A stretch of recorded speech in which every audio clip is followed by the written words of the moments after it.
Cuffs are off, man. Get right. Too many left in these leagues, but I ain't gonna leave. I'ma get right. Get right. Down to the bottom and scratch it for all the... Hey everybody, Adam Rank here.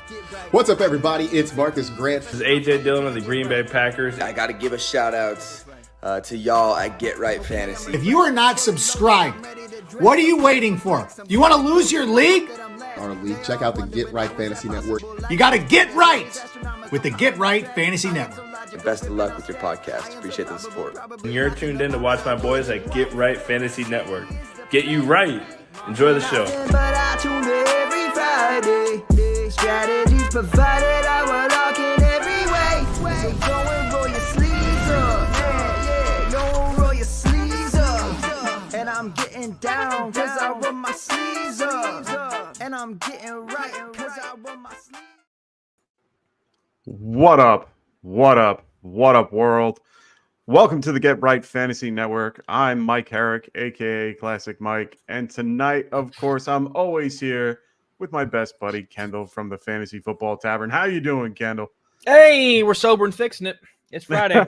I love it, man. I got a story for you and the viewers, man. It's a crazy day. I almost missed the show today.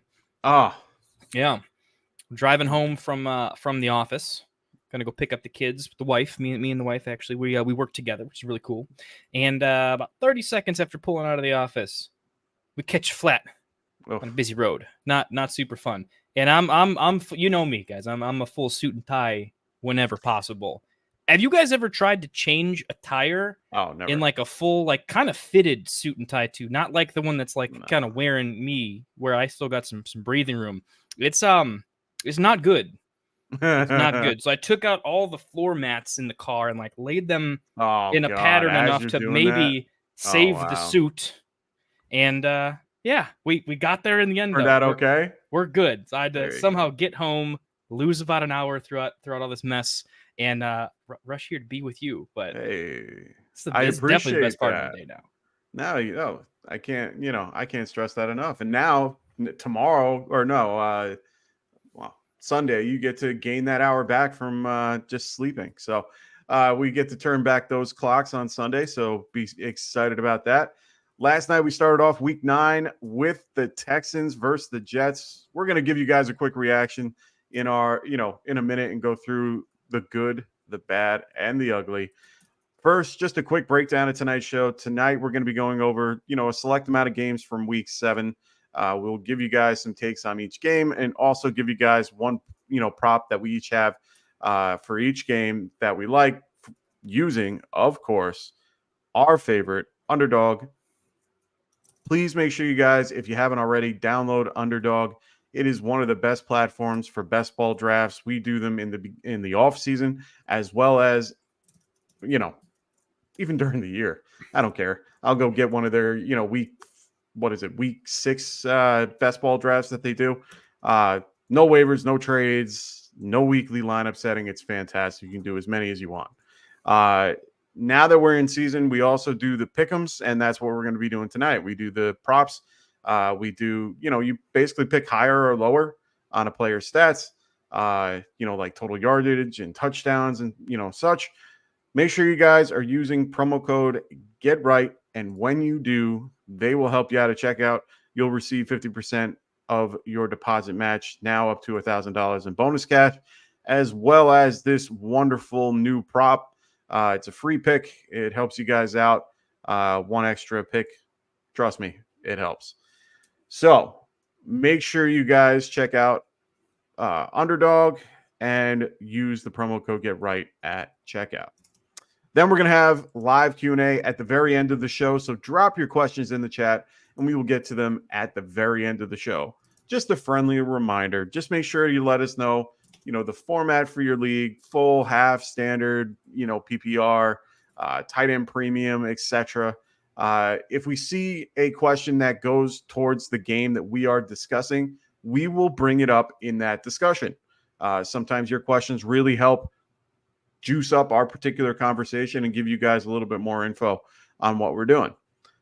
We also have super chats available as well. So if you want your question answered right away, be sure to use that super chat, and it will help support the show as well. But we will stop everything to answer your question right away. And we're going to give you a pretty good breakdown of what you are asking us. So if you want to do that, we always welcome it. So thank you if you do. Otherwise, for those that are new to the channel, make sure you guys check our weekly lineup. Just take a minute to pause. I'm not going to go through each one other than letting you know when our next show is. We have our actives and inactive show on Sunday, so make sure you guys check that out after this. It's one of those great things to get right up until kickoff. We start at 11 a.m. Eastern. And then we also have our waiver wire show on Monday. We have Tycoon on Tuesday. We have Buy Sell on Wednesday and Phil on Wednesday on the Extra Point, as well as Phil on the Extra Point on Thursday. And then, of course, our 2 shows today. So make sure you guys check us out. We are here Monday through Friday and Sunday. So we will hopefully get to see and hear more from you guys as we go. So let's get into the Thursday night aftermath. We had the Texans versus the Jets. Texans ended up losing 13-21. I mean, there were a lot of good compared to a lot of bad in this one. It looked like for a minute everyone was thinking Wilson was going to drop in production with Adams there. I guess that's a myth now. Wilson had a great night, 9 receptions on 10 targets, 90 yards, and 2 touchdowns. One was a beautiful one-handed catch where his shin just touched. Oh, my Lord. That was an amazing catch. I honestly thought it wasn't a touchdown, and I was wrong. It was fantastic. Definitely reminiscent of OBJ on a Monday night, but I'm not going to go too far into glamorizing it. He was already good before that. Devontae Adams, he had a good night, even with leaving early and being evaluated for a concussion. I would keep an eye on it, though, just in case. 7 receptions on 11 targets, 91 and a touchdown. I mean, you can't go wrong there. Aaron Rodgers and him were clicking. Well, actually, they weren't clicking in the beginning, and then all of a sudden, I guess the concussion knocked everything loose, and they started working together. Rodgers also had an okay night. He had 3 touchdowns, 211 passing yards. Mixon had a good night, 106 rushing yards on the ground. But did you notice that he wasn't really involved in the pass game at all? I was a little shocked by that. They're not checking down to him. They weren't really, getting him involved in the screen game a lot. I was a little surprised by that. Were you? Yes and no. I mean, surprised in that Rodgers has historically thrown a lot of checkdowns. No, you mean Stroud. Oh wow, flipping over to Stroud. I pulled a lot of it today, man. It's been crazy. It's been a day, brother. No, that wasn't actually surprising to me with Stroud, in that he just felt off. I felt like everything about his game was off. His reads felt a little bit off. And yeah, I thought there should have been a lot more checkdowns. Your natural inclination is, hey, if the game's a little bit off, why don't we work back from the basics, get the ball in our hands the quickest we can. Let's not take a single sack for a couple plays. Let's get our whole line and our team's confidence back up, right? Even if it's nothing crazy, let's just see what we get. A very talented back too, obviously. Yeah. And I don't know. I'd have to go back and watch a little bit. Maybe there was just a chance that someone was shadowing Mixon. They're saying, hey, we're crushing them. Just don't let them dump it off because we're going to get to him. Yeah. Not super shocked. It just doesn't seem like a Stroud thing. He didn't do as much of it last year. Maybe he's young. Maybe he's a hero ball. Yeah. Veterans usually start checking down because they get a higher football IQ. They've been doing it longer. I think Stroud is things got worse. He put his team more on his back and not in maybe a great way. I guess is kind of how I was looking at it. So I think a good game to learn from. I think he'll be a lot better for it. And hopefully better on the other side. Well, bring up the bad. That was the bad of it. Stroud did not look like himself without Nico Collins and Diggs.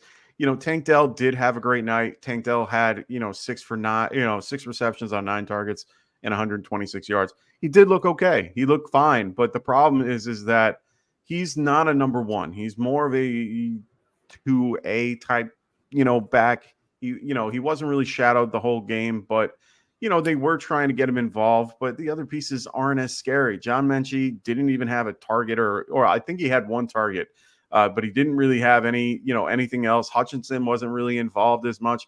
They barely used Dalton Schultz to his potential. So, Stroud had a rough night with only 11 completions off of 30 passes at 36% completion percentage, which is ridiculous, and 191 yards.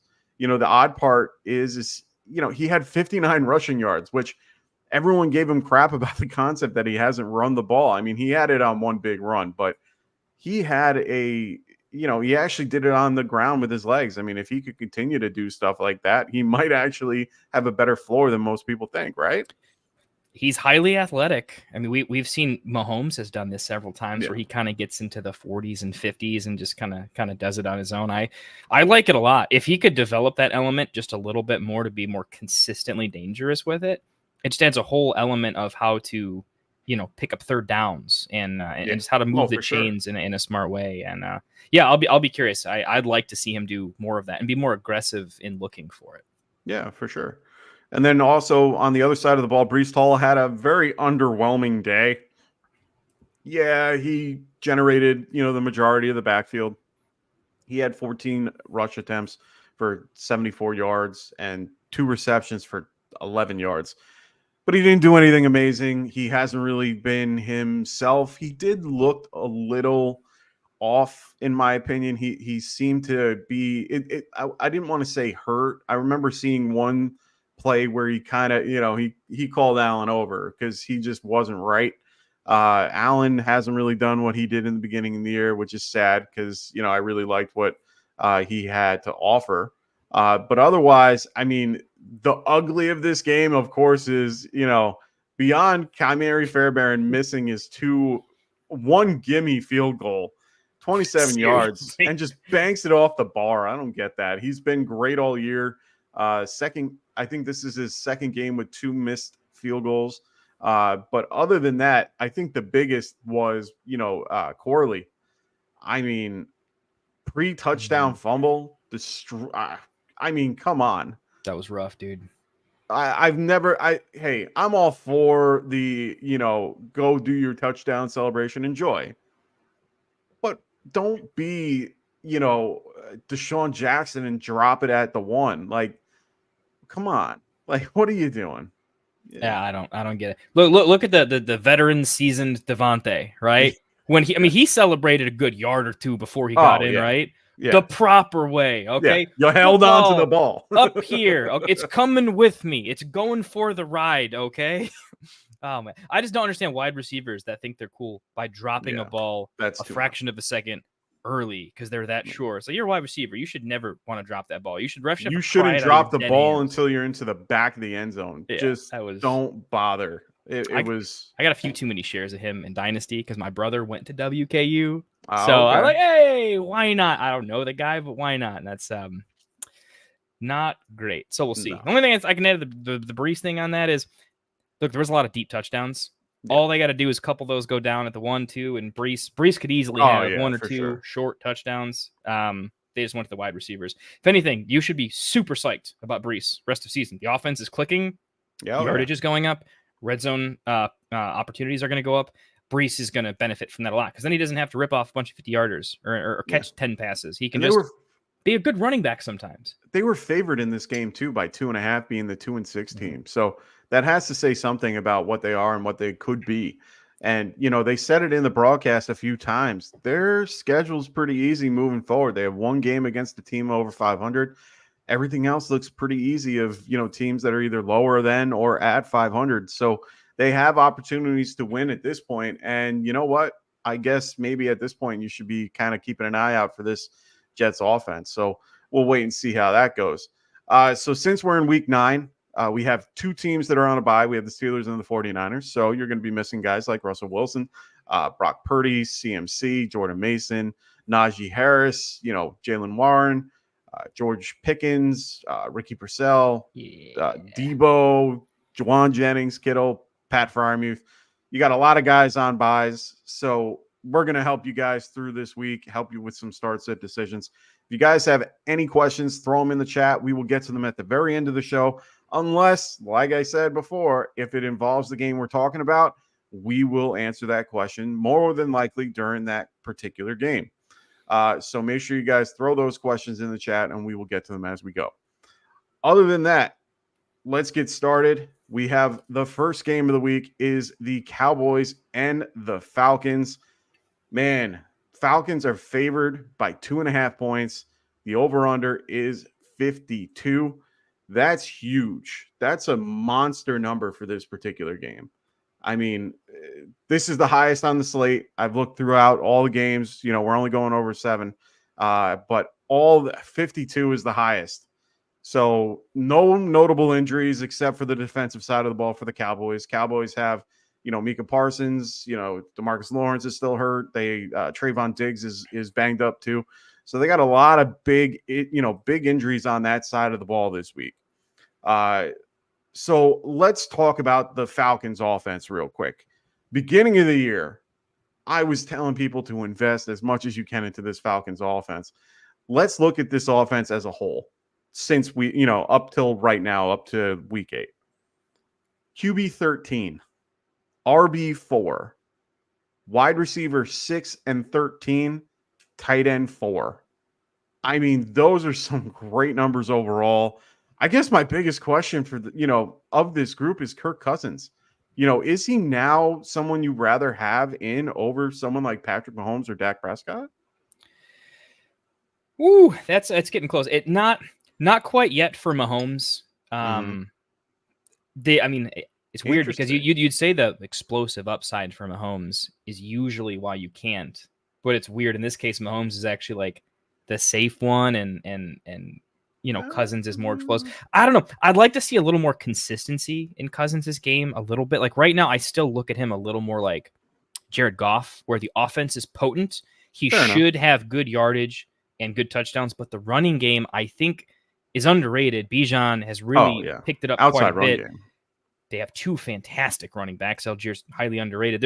I see a lot of games where, if their defense wasn't a little poor and a little porous, I see enough game scripts. I want to bet on them more, but I'm peeling myself back. I've got a little bit of a gut feeling that there's going to be more disappointing games and then good games, and disappointing games because the good games happen when they can, but they're going to be even keel and run the ball. And when have the Falcons ever really just been this like, hey, we're going to go gung ho, go crazy, go? They will when they can, but a team that's given Tyler Algier a 45% snap share is not a team that actively wants to go burn down barns and go crazy. They will when they can. So I think he's still a matchup dependent. There's a lot of leagues where I have like Jaden Daniels, but because of his injury history, I have to have a second quarterback, or Joe Burrow to start the season. I don't often roster 2 quarterbacks. In this case, like if I had Kirk Cousins, I'd want to have a second quarterback or vice versa and just stream the hot matchups, right? So if you punted quarterback, like having a Goff and a Cousins would be awesome, right? Because you can just play the hot matchups. And I would play him. He's like a super high-end streamer for me. I'll put it that way. Like I would play him over like my QB 9, 10, and 11, etc. Like most weeks. I'm going to have him as a streamer in good matchups pretty high. Yeah, for sure. I'm the same way. I have Kirk Cousins. Like in one league, I have Lamar Jackson with Kirk Cousins. Always like to have the very steady hand. He doesn't have a bye week till week 14. It's just a really steady quarterback that I can plug in if, God forbid, something happens. He's QB 13 on the year, going with guys like I said before with Dak Prescott, who is at 21, Dak at 19. It makes you think, like, am I playing the right guy at this point? This offense looks like it's kicking on all cylinders and everything looks great. And he looks pretty good overall for a guy that's been recovering from an Achilles injury. So I'm really liking what I see here. I also see a question in the chat from IDK. What's going on, brother? He goes, would you guys start Drake London over someone like DeAndre Swift and Jonathan Taylor for flex? Ooh, yeah, that's kind of an interesting question. Over DeAndre Swift, yeah. Yes. For sure. Swift has a lower floor than I think most people realize. The offense has just been hot. I don't look at him as somebody who can be as safe as like a Tony Pollard kind of has been. So definitely over Swift. Taylor's kind of interesting. With the offense looking better, Taylor being as good as he is, like I'm assuming like full PPR here. I think I'm going Taylor because of the consistent ceiling and floor combo where Drake London does have a little bit of a lower floor with mouths and interesting game scripts. And his elite ceiling is also a little bit less elite when the other guys are just that good too. So I'm gonna go JT over Drake London actually more often than not. Yeah, me too. I'm more I am more towards the running back when it comes to a flex spot in most situations, just because of the guaranteed touch. Jonathan Taylor definitely has a lot more of an opportunity to get touches than Drake London. This is a great matchup for Drake, so I'm not saying that if there's scenarios where you can find another way to get Drake involved, I would. But in this case, like I rather play, I'd rather play the Vikings and be consistent with that. Like I'm okay with that. And running with Jonathan Taylor here over a guy like Drake London. So with that being said, we're going to go into our props for this particular game. For me, I'm going to stick with the good and true. I have to. Kirk Cousins higher than a half a yard rushing. I think he can do it. Fall forward. All he's got to do is get a Cousins with the tush push, baby. Let's go. So, I mean, that's really all I'm aiming for. I think he can do it. I always tend to get these. I always like these really, really low numbered ones. So, but then of course he can get the 1 yard and then get the full yard taken away when they start kneeling at the end. So he did have 3 attempts for 16 against Tampa Bay. Well, that's a spicy one. You've got a sixth sense for these though. I love those though. Yeah, I mean, I got I don't like the guy. He's disappointing me. I drafted way too much for too long and couldn't let go. So I'm throwing some pits on there. Everybody knows when you start that preamble. Yeah, for sure. But I just like the number. Pitts higher than 46.5 receiving yards. So the whole point here is I think he's hit the higher on that. 4 out of the last 4 games. So 4 out of the last 5. I mean, that's just 4 games in a row of over this number. It's supposed to be, Kirk Cousins is projected for 250 passing yards. That's the higher lower. High passing yard game, high over under 46.5 for guys done. It's maybe someone knows something I don't, but it feels like a reasonable bet, I think. Yeah. No, so we'll watch when he disappoints me, but I'm going to take a shot on a number I think I like with Pitts. For now, I mean, Cowboys defense is having a rough time in general. They are. They aren't the same without Micah Parsons and DeMarcus Lawrence, causing havoc back there. I mean, they are 17th against the tight end. I can definitely see that happening without a problem. I know. You need to know.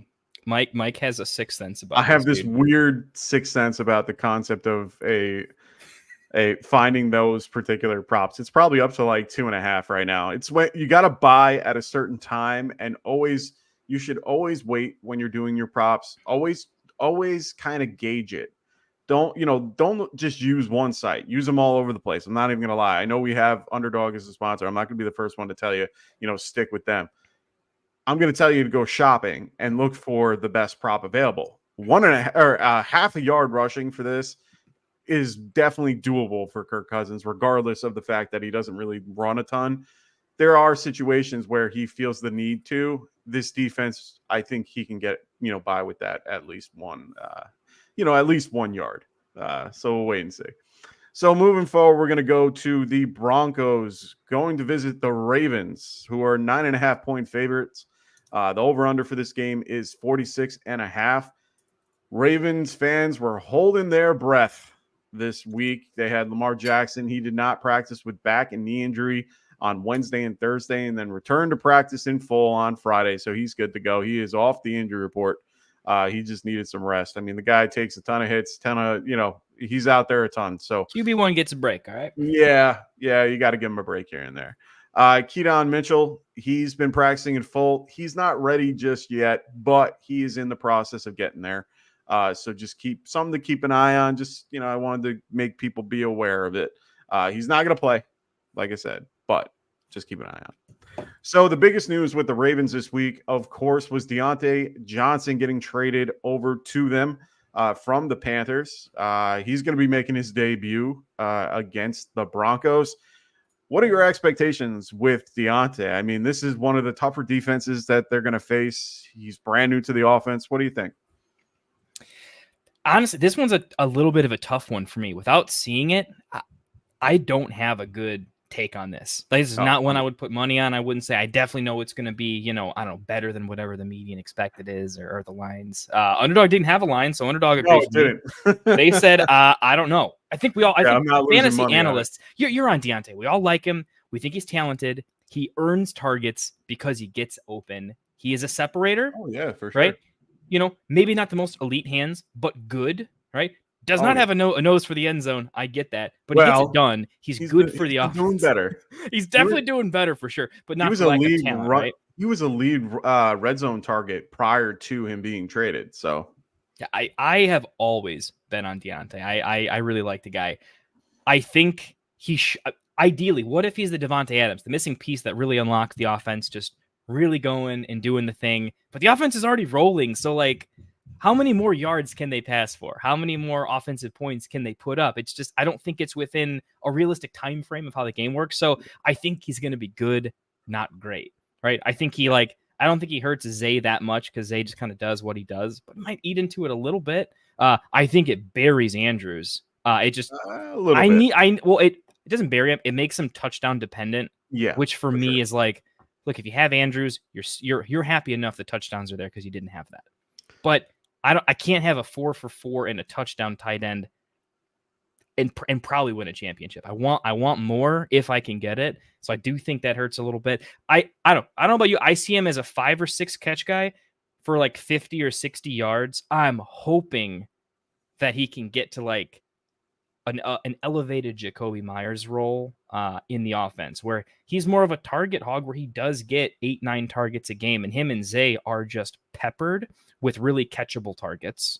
And maybe they don't get there in the yardage. He won't get there like Zay does, but in PPR formats, I think he'll be pretty solid, which is kind of what we projected on the Panthers, right? Where he'll be a target hog, but the offense will suck. So good, not great. I'm not like buying low on him because I think he'll be better. I think he's going to be worse. It's a worse situation for him. I love this, Jason. He goes, I'm going to let out the NFL's biggest secret. Deontay Johnson and Ezekiel are brothers.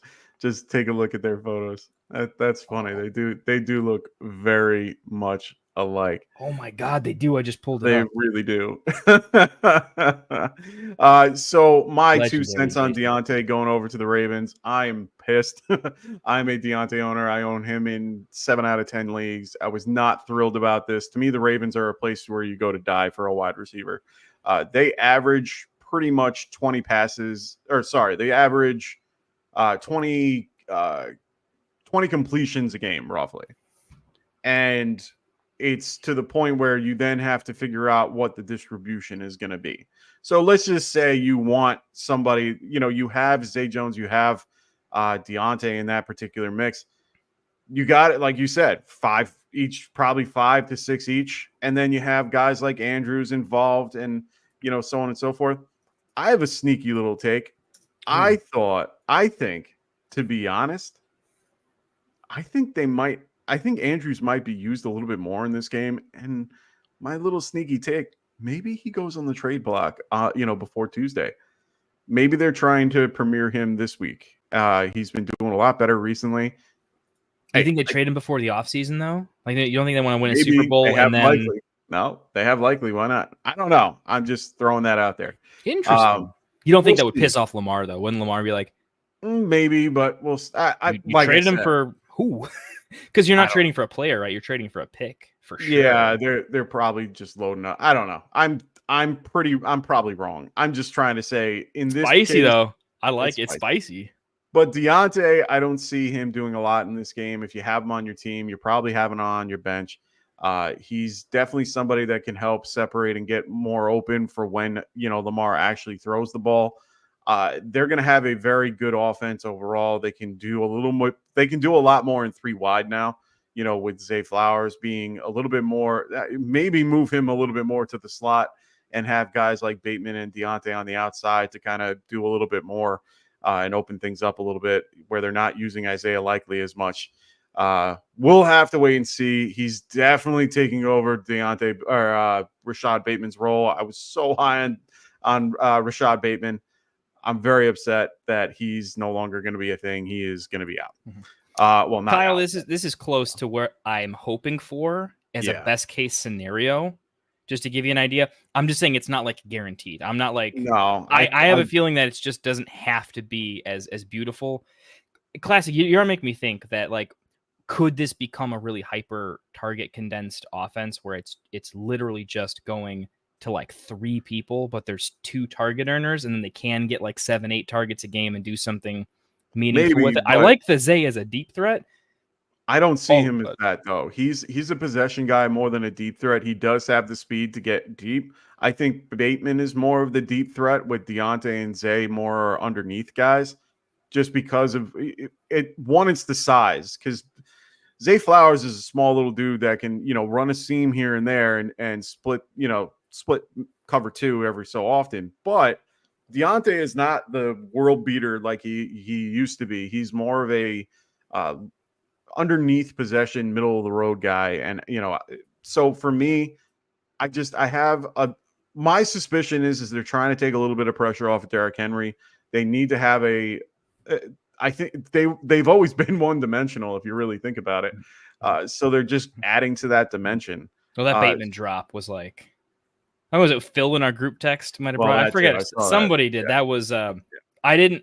It didn't hit me until I read it. And I'm like, yeah, it was like a 30-yard, 40-yard dime on the numbers. It just bounced off of him like dude was stoned. It was insane. Like, yeah, stone hands, and it hit him right in the chest too. And yeah, it could have been the sun or anything, but. I can't unsee. Is it like as a championship caliber team though? If I'm a head coach of an elite anything, oh yeah, no, John Harbaugh. There is no going back on that. I am not like losing a title window over that happening in a Super Bowl. So we'll see. We all like Deontay. I'd take the higher than on his like outcome. Yeah, but I'm scared to death about it a little bit. Yeah, I'm not playing him this week. I'm waiting to see what happens. You got to remember the last few weeks, Broncos people that have. Well, the last few weeks, teams players that got traded to different teams, it took them about 2-3 weeks to get anything started anyway. I'm not going to do it this week. We'll wait and see. I think the most that most players had played on new teams in the first week was like 14, snaps or something like that, or 18 snaps or something.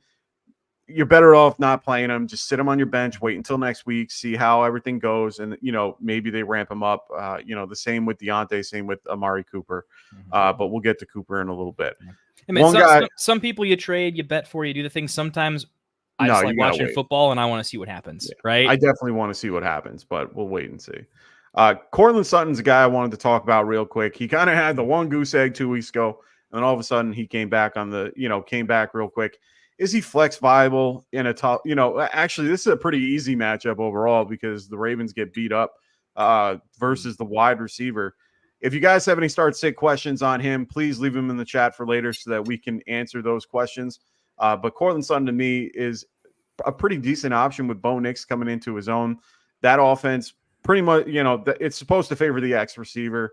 If they don't have guys like Marlon Humphrey to, do what they did, now they are wide open and they could get beat up a little bit in this game. This is going to be an interesting game overall. They're going to the 9.5 points favored by the Falcons makes me think Broncos are going to have to stay in it, and it's going to be negative game script. So Cortland Sutton's not a horrible option if you need that. KJ, has been a best flex option for the past half a year. Yeah, I do.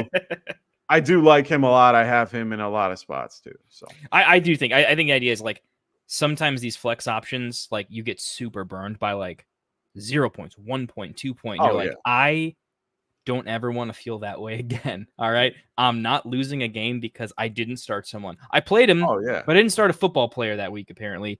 And I get it, right? Like I get shell shocked too. We all do. I think this is one of those matchups where I have Sutton in a couple of places. And this is a spot where if I had a better option in the last couple of weeks, I was going with any other option because I just didn't love what I think he could do. Like some guys get like the Vele kid getting like 8 targets one day, healthy scratch the next, 8 targets the next day. Offense is so ridiculous to predict. So I'm just going off of they should probably have to pass it a lot. Yeah. And the Ravens sound like a good defense, but they get beat with their secondary. So it sounds like if you have him, like, why aren't you going to fire him up in this spot? Oh, this is definitely the spot. 31st against the wide receiver overall, 47, 44 points overall per Nick's is game. nice too, you know.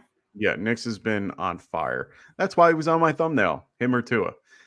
So I basically threw that one on there because he's been on fire, and I like the jersey too. So my prop for this particular game is Mark Andrews higher than 2.5 receptions. I'm going off of my stupid little thought process, but I do like this. The higher than 2.5 receptions, I feel like they'll involve him a little bit more. And that's a pretty low prop for a guy of his caliber overall. So I do think that he can get the higher in this one. It feels like you deserve something if he doesn't hit that. Yeah, I need something. Yeah, you should get there should be like a badge, little award, a little digital thing that you should get. But I'm going with I actually like two spots in this game. Zay, I like him higher than 50.5 receiving yards. Okay. I mean, unless he has one of those weird games where like Derrick Henry rushes for 400 yards and no one else touches the ball. Yeah. He has those every now and again, but he's really getting like 10. He's getting 8-10 targets a game. Most of his decent games are really good. Broncos are solid. 5th best against the wide receiver. I just think Zay's a guy where it's like you can be good against the wide receiver, just not good against an elite separator.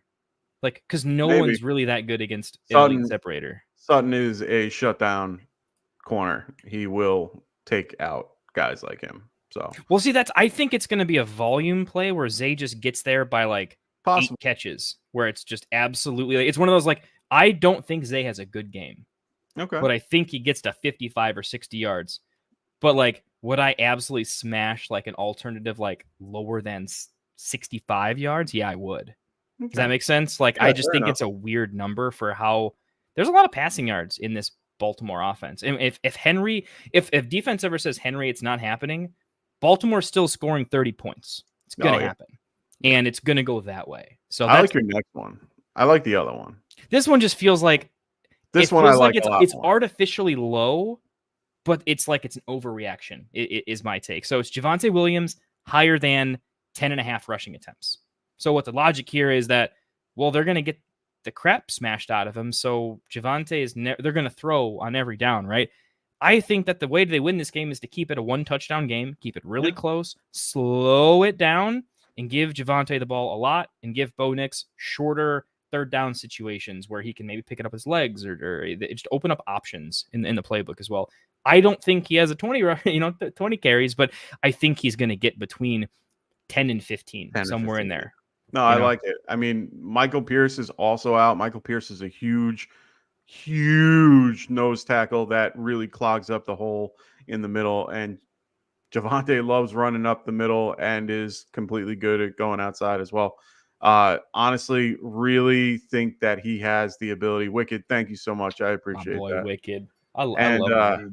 I do like your 10.5 rush attempts for Javonte Williams. This is you're going with the you want to trade it for the Andrews one? No, you're going with the contrarian look, and I love it because you're doing Zay Flowers against the best pass defense. You're doing Javonte against one of the higher top 10. I know. I thought you'd pick up on that. Though. Oh, I did, and I love it though. I do think that it is. It's an interesting way to go about it. I really do think. Tyler, don't worry. I see your question. We will get to it shortly. We're actually going to be going over the Bills right now. So don't worry. I'm probably going to be answering your question in this particular segment. So don't worry. So Dolphins are going to be visiting the Bills in Buffalo. Buffalo is favored by 6. The over-under for this game is 49.5. This is the second highest game on the slate. Man, I bet the Dolphins were thrilled to get Tua back the week beforehand instead of having a guy like Snoop Huntley being, there. Right now, notable injuries to be aware of.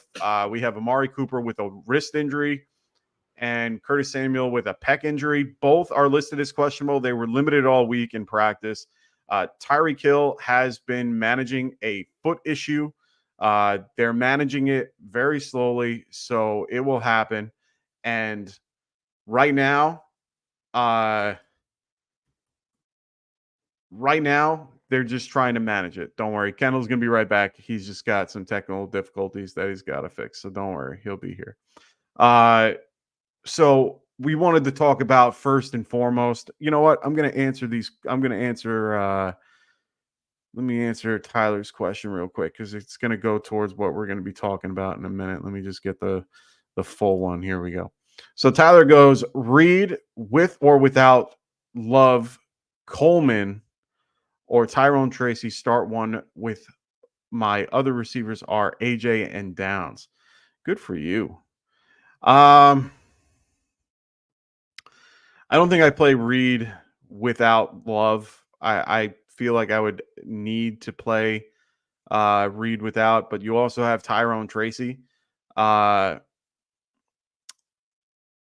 like Tyrone Tracy a lot in that game. Now that he's clear concussion protocol, he is good to go. So for me, I'd probably roll with Tyrone Tracy in this particular flex spot. I normally prefer running backs in those positions, and he also is very involved in he is involved in the passing game enough that I'm, more than comfortable using him in that. So yeah, I would definitely go with I'll definitely go with Tyrone Tracy. Not to say that I don't like Coleman. I do like him as well. But in this case, I'm going Tyrone Tracy. So first and foremost, what we wanted to discuss first was, Raheem Mostert. Is he still considered flex worthy? His expectations of rest of the season in that backfield. Honestly, for me, I don't feel as if he is somebody that I am wanting to be reliant on. I think he's pretty much a drop at this point. HN is pretty much taken over. I'm okay with someone else, dealing with his particular production from, this point on. So I'm not on board with Mostert at this point. So I'm willing to pass on that for now. Next is Dalton Kincaid, his expectations for this week. So if you guys have any questions about Dalton Kincaid, don't hesitate to throw those questions in the chat so we can answer them a little bit later at the end at the live Q&A. But Dalton Kincaid, his expectations have been very low for me. He just hasn't been the same. There he is. Oh, that was dramatic. Nah, you're good, brother. My camera and my microphone completely just fell off the entire desk. It was kind of a nightmare. I'm so sorry about that, everybody. You're good, brother. So I was talking about Raheem Mostert for a minute. How do you feel about him? Is he flex worthy rest of season? Someone you're looking to drop? What do you think? I think I'm waiting and seeing. I don't love the usage right now. What we liked about him was he was crazy with the touchdowns, but the Miami offense was also significantly more potent than it's currently looking and feeling, right? Even when Raheem Mostert was scoring a touchdown a game, it was like you loved him, but you still looked at his box score and were like, without these 2 touchdowns, it was kind of a terrible game, but it happened every game, right? So it was okay. Right now, look at his rushing prop, right? Like I think it's 34.5 yards or something like that. And I think his rushing and receiving are like 44. I like Vegas's take here, which is that he is going to be very mediocrely involved and probably not as efficient as he used to be. And there's other options in the red zone, like a lot. And he's just not the guy. So when you remove all the upside and all the volume and everything, he's a low-end flex play for me. And he barely cuts that. So in most leagues, I'm going to find a better option. I'm getting rid of him in any league that I'm in that I can find a better option at this point, especially if I'm a contender. If I'm on a team that has a ton of injuries and you need a guy in your flex, I understand it, but it's not the same offense as it was last year. Everything seems to be a little bit slowed down, if you will. So yeah, our expectations are very low for him at this point. Dalton Kincaid, as I mentioned before, how are you feeling about him this week? Mediocre. Okay. I thought I would have seen it by now. I thought I was hoping for like an actual pop. Yeah, me too. I keep waiting and I just haven't found it. My preseason take on them, and I think Phil was pretty much right there. Maybe you had a similar take. I know me and Phil were kind of spot on it together, where we saw, hey, I think the rushing game is going to get a lot better. My whole thing was, I think Cook. You're big on Cook too, right? We all thought Cook is going to be much better, efficient. Yeah. He's still going to catch the same passes, but he's not going to stop at 12 to 15 carries. He's going to get up to 20. He's going to be used more. I think they want to run the ball more and be more balanced. And that's definitely what they're doing. But it's definitely coming at the expense of, I thought Kincaid was a necessary breakout, right? And he was going to be an elite red zone threat on a lot of these trips. I mean, it turns out it just doesn't matter how many red zone trips they have. He's just not catching the touchdowns, and the games just haven't been there. So I don't see him as someone they're actively looking to like go to. They have a lot of weapons, and they're spreading it out. They kind of feel like the Chiefs, which is what they want to be, I guess, right? Yeah, I guess. So where you're kind of disappointed with a lot of stuff right now. So I don't love him. Like personally, like the Kraft versus Kincaid, I'm getting ton. I have it personally, chat. Like I have that. Oh, I would. I'm going Kraft. Yeah. Lower volume. Here's the important thing to mention Likewise. here is I'm taking Kraft because I just think even with lower volume, he's a more important part of the offense, and he's schemed up more than Kincaid sort of lucks into it. And I like that better. And the yards after catch is a much bigger deal for Kraft too. So if you're going to get low volume, which Kincaid can hit because he's a tight end, and that happens, I like Kraft a lot better. I like a lot of other options over him is what I'm saying. So Chad, if you have some of those possibilities, let us know. We'll roll through them. Tight end's always a tough one. We'll get through it. And Keon Coleman, expectations for this week. Where do you have him at for the rest of the season? Overall. I'm liking what he's doing recently. The last few weeks, he's been a lot more involved. What do you think? It's weird. I thought Amari was going to pop. I mean, it almost appears like Amari coming over made things much easier for Coleman. And the funny part was the first game, they really weren't on the field together as much as people thought they were. He was actually on the field only like a handful of times with Amari. He seems to be doing okay on his own as well. I think they're just scheming him the right way, and he's getting a little bit better of a field. That's my, understanding of it. But I agree. I think Amari can help. I like Coleman a little bit better. Yeah. The game script worries me a little bit. Like unless the Dolphins can consistently put up a ton of points. Yeah. I mean, over under to a 49.5, so it's up there. Yeah. I just see a lot of scripts where he's just not needed. Where like the Bills will get a lead and hold on to it. Yeah, holding on to it means I don't think Coleman's going to get super, super involved. In some matchups, though, I do like Coleman. I like Coleman as a decent flex. He's a little on the low end for me, but he breaks the tie in a lot of cases because I think you said it the best. He looks decent on the field. Oh, yeah, for sure. In a way that I think there's some other players that are scoring more points than him but don't look as good. Yeah. So he's he's a raw player to begin with, but he does well with really good contested catcher. He does well with just possession in general. He's, he has good feet and he has good separation.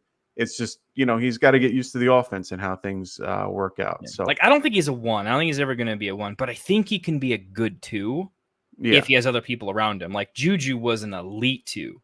We saw he can't be a 1, not a good one. Mooney, same thing. Mooney, so much better as an elite 2 in the production shows. 100%. I see Coleman as, can he get to an elite 2? I don't know. But I think he's on his way to having a shot because of the offense he's on.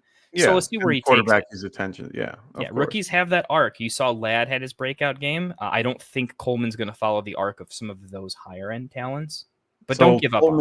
Coleman or Jared Reed? Jaden Reed. Jaden Reed, even without Love.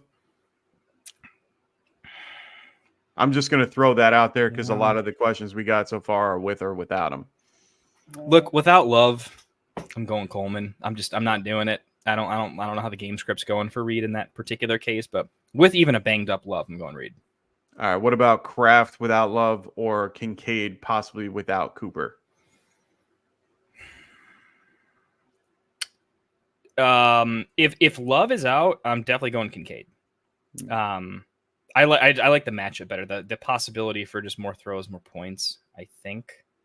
I would go with that too. In a loveless game, I just think gets the over-under just plummets. Yeah. I mean, Miami is 8th against the tight end overall. If memory serves me right, Jalon Holland is doubtful. That's the only good part about that is that with him being doubtful, that's a huge part of their defense. I'd be willing to take Kincaid over Kraft in this one if Love is out. If Love's playing, Kraft is, of course, the better option. Malik Willis is more of a runner than he is a passer, as we've seen, and they like going to more of a running offense overall. Yeah. Running and then Dobbs is going to soak up a lot. Yeah, and that matchup this week is tougher because of the concept of, when they're going against a Lions being one of the best, so far against the run, it's, very difficult to do. So let's move on to our props. One of my props for this particular game is James Cook higher than 2.5 receptions. I always try to find those really low ones, and that one hit me like a freight train. He can definitely get more than 2.5 in this particular game. There's many points to go around, so they're going to have to do a lot of creative thinking and ways to get around it. And the best way to do that is passing the Cook on the outside. I think he can definitely do that for sure. What about you? Yeah, I like that one. I wish it was 2.5 scares me a little bit, but I'm still good with it. It forces him to go to 3. yeah, I'm still good with it. This one was kind of tough for me. I thought about changing it to a couple of other things that I think might be like more savvy bets, if I'm being perfectly honest. This was the one where I saw it in my head without getting too analytical and going into all the research, because I do a lot just because my gut feels some way. And I'm going to test it. I'm going to go look up some stuff and see, like, hey, is my gut just not following the trends the way it's supposed to? I just think Devon Achane is going to be a staple CMC-esque passing usage for the rest of his career. I don't see a world in where he's not a 5-6 plus target a game guy. He's a quarterback's best friend. He's good with them. He's been very reliable with it too, in a way where like you think the type of player he is, he would fumble more. He would go for too many home run shots. He's been very just get it done in a way. Very savvy. I think that tells me he's a cerebral player that knows what he needs. With Tua back, I think Tua is going to look to him early and often. I think he's going to get schemed there. I see a world in which he's hitting this often, like very often. So I like this. The number's high. I mean, this is just a high number for basically any running back. That's not Christian McCaffrey. But I still like it. I'm going to stick with my gut. It's a player I like. McDaniels really likes him too. Oh, yeah, for sure. I think that combination means I'm going to win this more often than I lose it. Okay. I like it. I like it a lot. So let's move on to our next game, which is the Saints going out to Carolina to face the Panthers.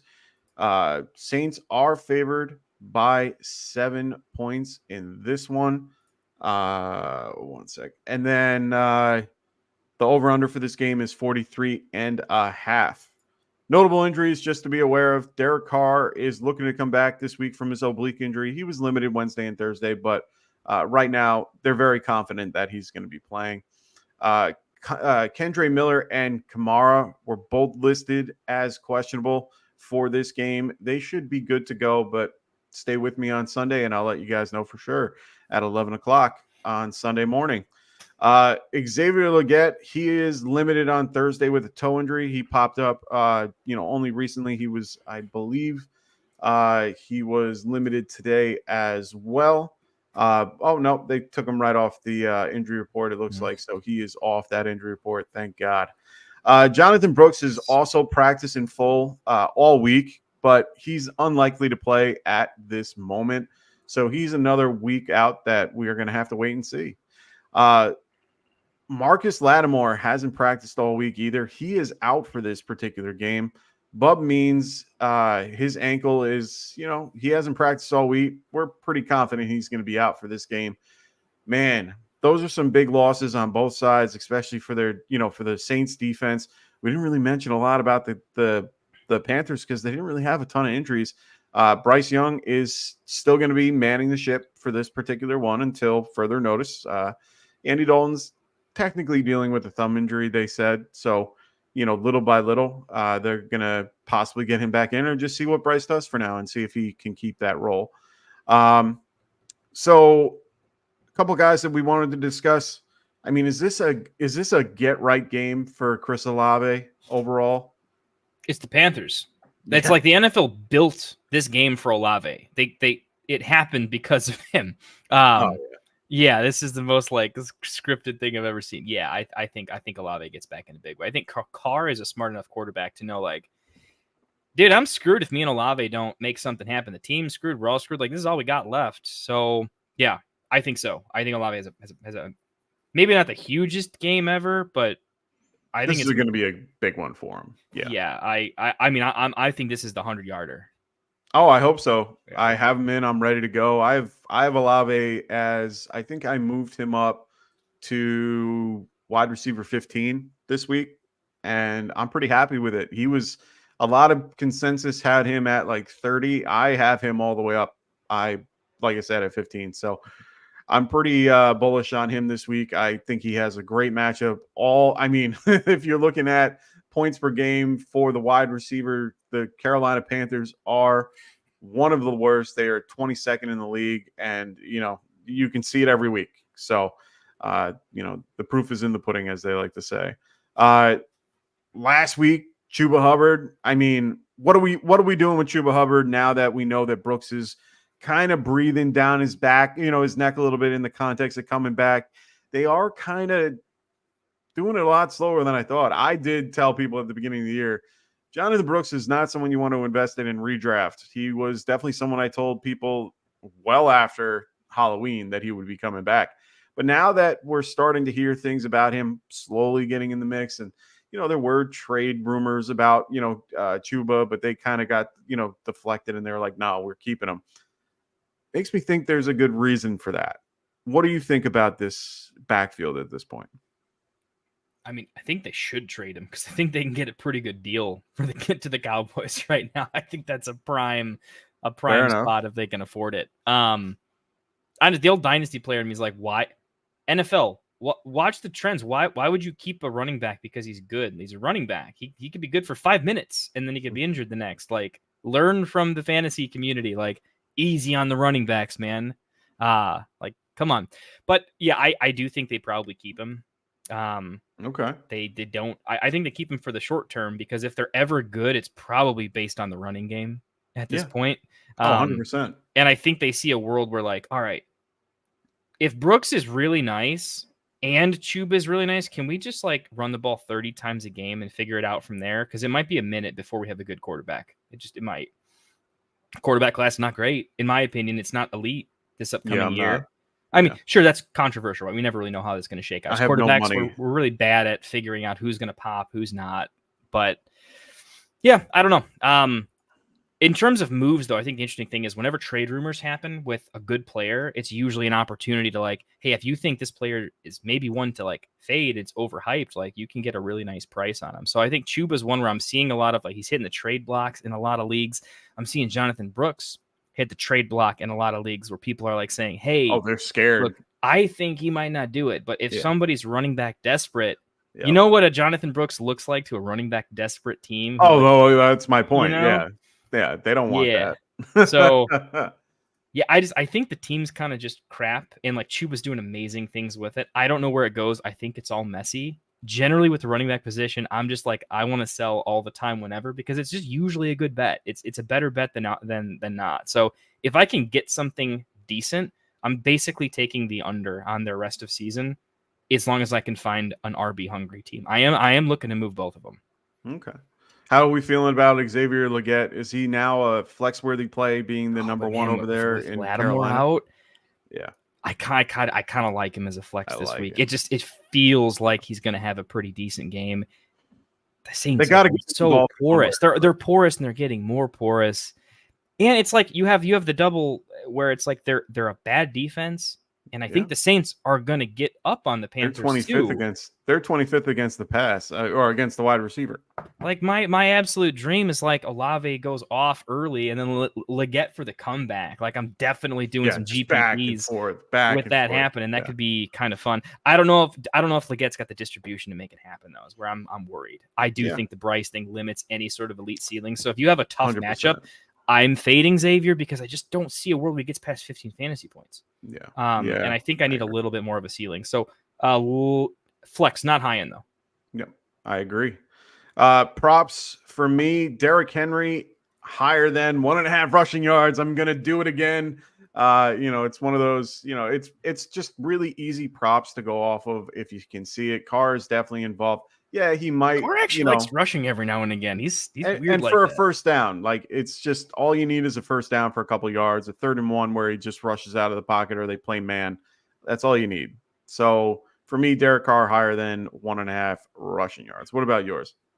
So I'm smashing this one, Yeah. and I'm telling you, it's burnt toast if it doesn't happen. All right, Olave, if you're watching the show, I know you're not, but maybe someone who knows him. All right, you are dead to me Pass the word. if this doesn't hit. Okay. Oh, And, yeah. this has got to be it, man. This is the game. So I'm taking Chris Olave, higher than 5.5 receptions, and higher than 67.5 receiving yards. I'm going at full with our sponsor being Underdog. You can pick, you can pick 2 to kind of come on. You can go up to 3, and you've got that insurance that Underdog kind of provides in different settings going on there. So I like this one as one where a lot of times I'm just combining 2. This one I'm swinging. I'm probably just going with the 2. So I'm going to go Chris Olave, and then I'm going to pair that with Taysom Hill higher than. I'm going with the touchdown for Taysom. I love it. I don't know why more people aren't talking about this. I love it. Doesn't this feel like a Taysom game because he's been out for a minute, which means people aren't picking him up off the waiver wire. Yeah. Like next week, promise you he's a hot topic waiver wire option, and then absolutely craps the bed. Yeah. But I think he does it this week. Carr is always the one that kind of makes things happen for Taysom. They do some weird stuff together. I don't know. Vibes are a Taysom game. I want to bet him in some way, shape, or form. So I'm going higher than 0.5. I think it's 0.5. I have rushing yards. 0.5. Yeah, no, that's but what it's a touchdown. I have over half a touchdown. Rushing or receiving touchdown. Yep. I like it. Oh, man. So, yeah, I'm in there. Raiders, like Bengals. It. Yeah. So let's move on to the Raiders and the Bengals. Raiders are going to be going out to Cincinnati to face the Bengals. Bengals are 7-point favorites. The over-under for this game is 45.5. Some big notable injuries to be aware of. T. Higgins, he's still dealing with the quad injury. Looking like he won't be playing this week. He's listed as doubtful. One surprise that was added to the injury report was today, actually, and that was for Zach Moss. He's dealing with a neck injury. He's listed as doubtful as well. So, I mean, let's get right into that conversation. With Zach Moss most likely out and Chase Brown taking the reins, is he a top 10 play this week? Yes. Okay. Oh, yeah. I like Chase Brown a lot. Like, I think he's the most lock for I like the anytime touchdown type of plays for him. Yep. I mean, he's a good back. The Raiders are bad. He gets everything. He gets the volume because there's nobody else.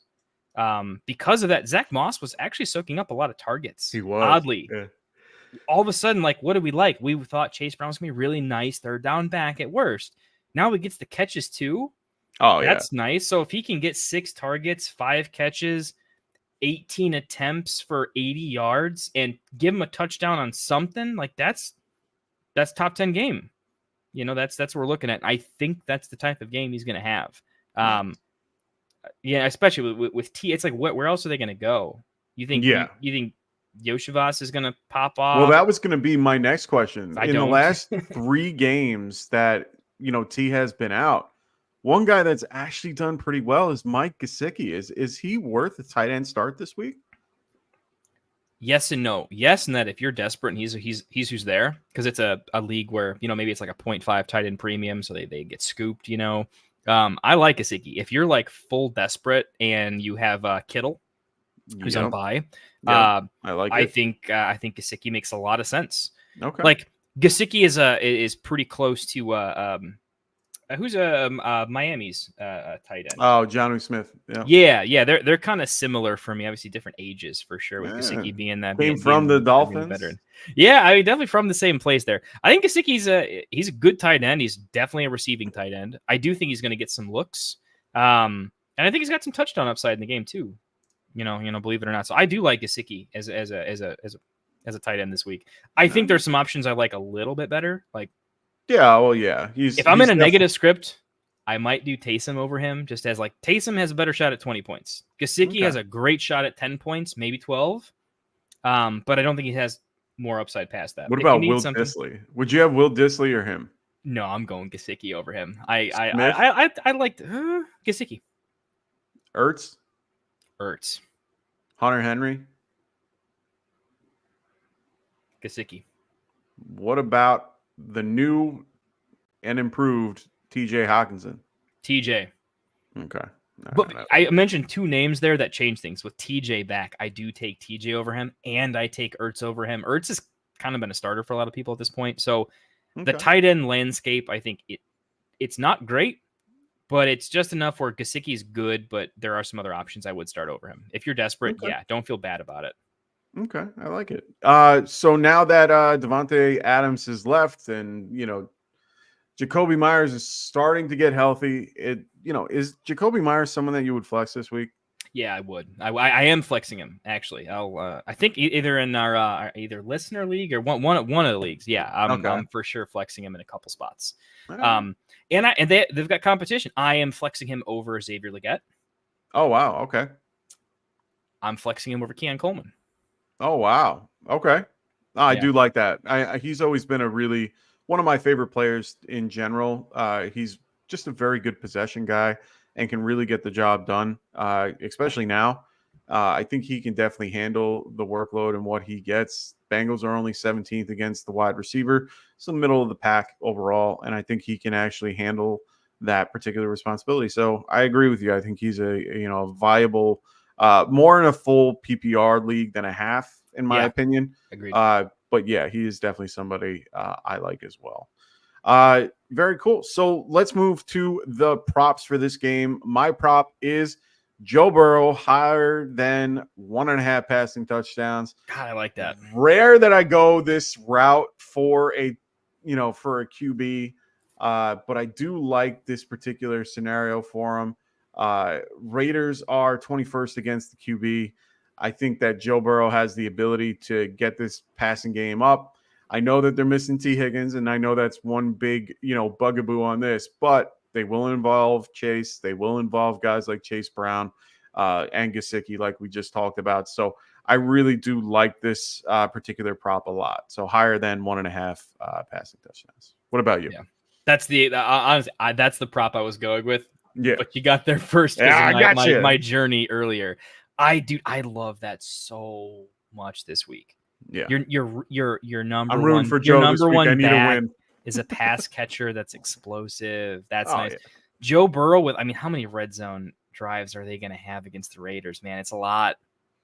There's just no way. There's no way they have this many red zone drives and Burrow screws it all up because he's bad quarterback. Like, no, I'm gonna bet on Joe Burrow to get in the end zone more often than not. A little nervous about Max Crosby. That's the only thing I'm nervous about. I'm nervous about Max. Yeah. But I think Max should be nervous about Joe Burrow more so. Hopefully. We'll wait and see. What are yours? Me, I'm a Chase Brown truther. I talked about him all off season, ad nauseum, did some crazy stuff. I'm not selling him in Dynasty, by the way. I'm keeping him, man. I think the future might be all right for him. I like the rushing attempts for him. He just gets everything in a positive script. Higher than 15.5 rushing attempts for my boy Chase Brown. I like it. It's a big number for a back like him, but I watched him at Illinois, and that guy was getting 20, 25 carries every game. He was a volume back in college. The NFL is not college, but he's handled that workload before as a smaller back. So just so everyone knows, he did it in college. I've seen it, and I think he's going to be nice. I like this game. I like a couple lines in this game. Brock Bowers' lines still seem a little bit low for the elite talent that I think he is in a negative game script. They're going to have to pass the ball against kind of a middling defense, in my opinion, based on the talent, not necessarily their efficacy against teams, just more or less what they're putting on the field. I like Brock Bowers higher than 63.5 receiving yards. And if you're doing that, I think you might as well. It's close for me. 6.5 is a tough number. 6 would have been a smash. I'm going to take it though. I'm going to eat the half and say higher than 6.5 receptions as well. So I'm taking the yards and the receptions on Bowers. I just like him. Positive negative game script. He's elite. You look at his last 3-4 games. 70, 80 yards a game, 7-8 catches. I think on average somewhere in there. I got it pulled up somewhere in my million tabs here. But if he would have hit this just a million times this season already in a script where they're going to have to throw, I just don't see how it seems like a mistake not to bet this. It's just whether or not I combine them or combine them separate, with other stuff. So yeah, for sure. I like it. Always like that pick. All right, let's move on to our last game of the night. So make sure you guys throw those questions in the chat so that we can get to them as soon as we are done. And don't worry, keep loading them up until 11 o'clock when we pass you guys over to Rasta and Phil. If you guys want your question answered right away, make sure you guys use that super chat and we will get to it right away. All right.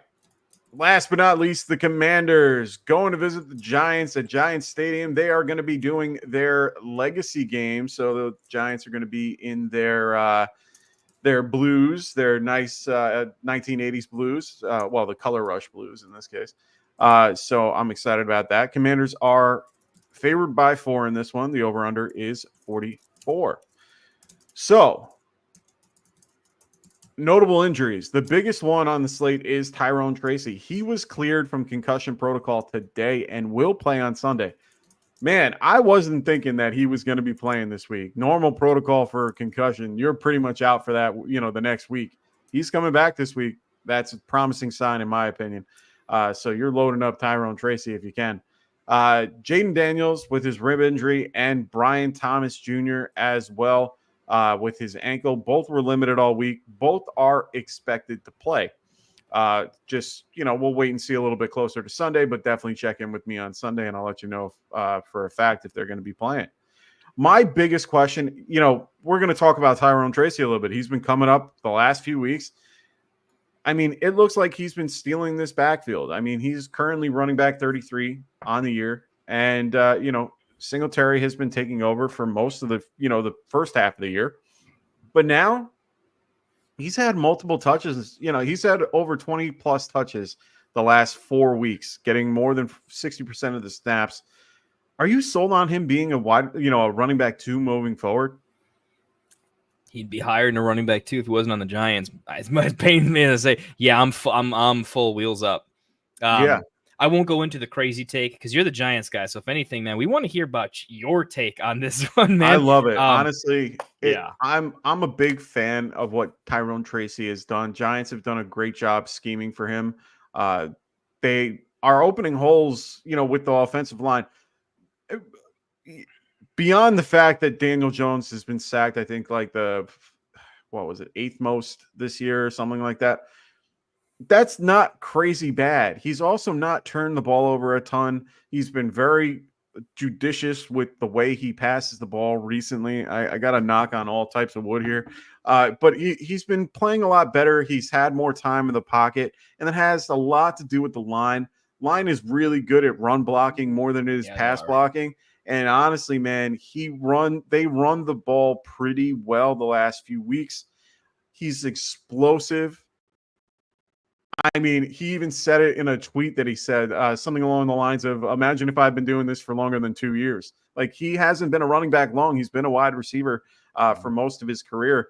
And he's very quick, has a good burst. And then he even takes hits and keeps on rolling right off of it like a duck. Like, he pretty much just hits and rolls. And I'm like, he's running with a lot of power and a lot of speed and a little agility added to it. I'm really liking what they're doing with them. They're involving him in the passing game as well. I'm really high on Tyrone Tracy. I think he can do really well with that offense. And he opens up a ton on the passing game to help guys like Neighbors and, Wandell, because teams are now going, oh, crap, I got to worry about a running back. Yeah, you do, because in the beginning, they weren't as scared about it. So I think Tyrone opens things up for the whole offense as a whole. Even guys like Theo Johnson, who I'm going to talk about in a minute, are getting a lot more involved recently, and it's because of stuff like that. So, I'm loving this. There's not much to really talk about with the Commanders side. We all know, Jaden Daniels in last week, he was dealing with the rib injury, had a okay day, and of course the Hail Mary made it better. But he was having a rough game overall against the Bears. And, overall, I'm sorry. I know you're probably still hurt about it, but I mean, I've been sorry for a long time, Mike. Yeah. That one was just, to see the guy chirp, the corner chirping in the, it was Stevenson, right? Chirping on the sideline and then just not even taking an assignment. I mean, come on. Like, a lot of bad things happened there, but Jaden played through the whole game. He was solid. and he will be. He's a top 5 guy. You can't not play him. Brian Robinson has been playing well. Keep an eye out for Austin Eckler. He is slowly gaining more snaps as the week goes through. Every week, it just seems he's getting more carries here and there. So just be careful with that Brian Robinson. I love Brian Robinson as a player. I think he's a magnificent running back. Just be careful with him moving forward. Terry McLaurin, this should be a great matchup. Yeah, this should be a great matchup for Terry McLaurin overall. Deontay Banks has not been the player that I thought he was. I was very happy with him when we drafted him, but he's been slacking lately, and they actually pulled him from the last game because of him not being as. Yeah, he might get pulled again in this game. There's no way Jaden is not being like, no, there's no way they don't take advantage bro. of it. And that's part of why I want to get into my particular prop. My prop for this game is Theo Johnson, higher than 1.5 receptions. Underdog, you should be ashamed of yourself putting him at 1.5 receptions. He can definitely hit this particular mark. He's getting more than 2 overall every week.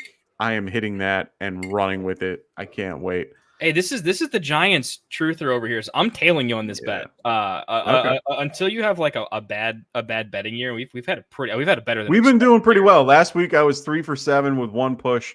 So You've I'll had take a lot that as more a winning win. weeks though, man. We are not professional sports bettors, Chad. No, I was. But 4 we for decided 6 we the are week gonna before. keep track of our records. If we're gonna like keep recommending bets, I've been we doing better be okay. winning, and we're winning more than I thought we would, which is really exciting. And let's just be clear. I put these all every week in a parlay. I put all my props in a parlay pick. Now that $1 win 5K. No, they barely win $90, but I put them in there just because I want to show you guys that every week I'm willing to put my money down on these particular picks, and that's what I do. So I'll put $5. I always put all my props in, and I have $5 for the whole kit and boodle. I got to hit all of them. That's my goal. I want to make sure I hit all of them, but at the end of the day, it's always nice when I hit on, at least half, and I can at least come back to you guys and go, hey, I did okay on this one. So what's yours on this one? I guess I'm the Giants fan. Right? I was going to say, I see all yours and they're all Giants. I'm in there. Okay. Daniel Jones has had some bad games, but he's not necessarily had like an abysmal season. Like it's not been amazing, but like let's just look at the fantasy production. Passing yards. Okay, his prop is are you taking the higher on 204 passing yards? Yeah, because he hits it in most games pretty consistently. It's just when he has an abysmal game, he fails at everything badly. Yeah. But in reasonable scripts, he's going to hit this 10 times out of 10, right? It's only in these crazy games. There's like one exception, the weird game where he has like 185 because it's just a ground game with 35 total points or something kind of ridiculous. So I like Daniel Jones higher than 204.5 passing yards. I like that a lot. If a disaster doesn't happen, I think we're fine. And I'm gonna triple up on this one. I'm gonna go with 1, 2, 3 because if he's gonna have a decent passing game, not an elite but a good one, Malik Neighbors is one of the best wide receivers. He's amazing. He's very good. He's doing great. He's very good for fantasy too because he's the type of skill set that forces the ball into his hands in a situation where the ball is forced into his hands. So I am gonna smash the. I've talked to you guys a little bit about like system plays where until the line permanently changes on a player, I'm going to profit for as many weeks as I can. And that's been very good. Almost all the system plays have been pretty profitable until the line just moves to a place we can't bet it anymore. And Neighbors for me is getting 7 catches every game for the rest of his life. So I'm taking the higher on 6.5 receptions. And I also like the higher than 69.5 receiving yards. I'm going to put those two together. I don't think he smashes it. I mean, he might. The fact that he might against kind of a soft-ish D. I mean, they on paper they're not like elite by any means, and people have put some yards on them. Neighbors can put yards on anybody. I think this is a game where he could easily have 8 catches for 80, 90 yards plus, and there's few games without an injury, without some weird game script that he doesn't get right there at the line. So I just think the line's bad. I think 3-4 weeks from now, definitely next year, this line will never happen. And I think the line's weird for this defense. So maybe Vegas is telling me this Washington defense is better than we think it is. Unless that's the case, this seems like a pretty good bet. Yeah, I like it. So Willie Snyder goes, so are you guys taking the Giants to cover 4 over 44 and start Neighbors? So yeah, I'm starting Neighbors regardless. For me, I'm taking the Giants to cover at 4. Yeah, Most I would games too. that are any interdivision game, I'm pretty much taking the underdog in it. And especially with a 4-point underdog, 4-point over under.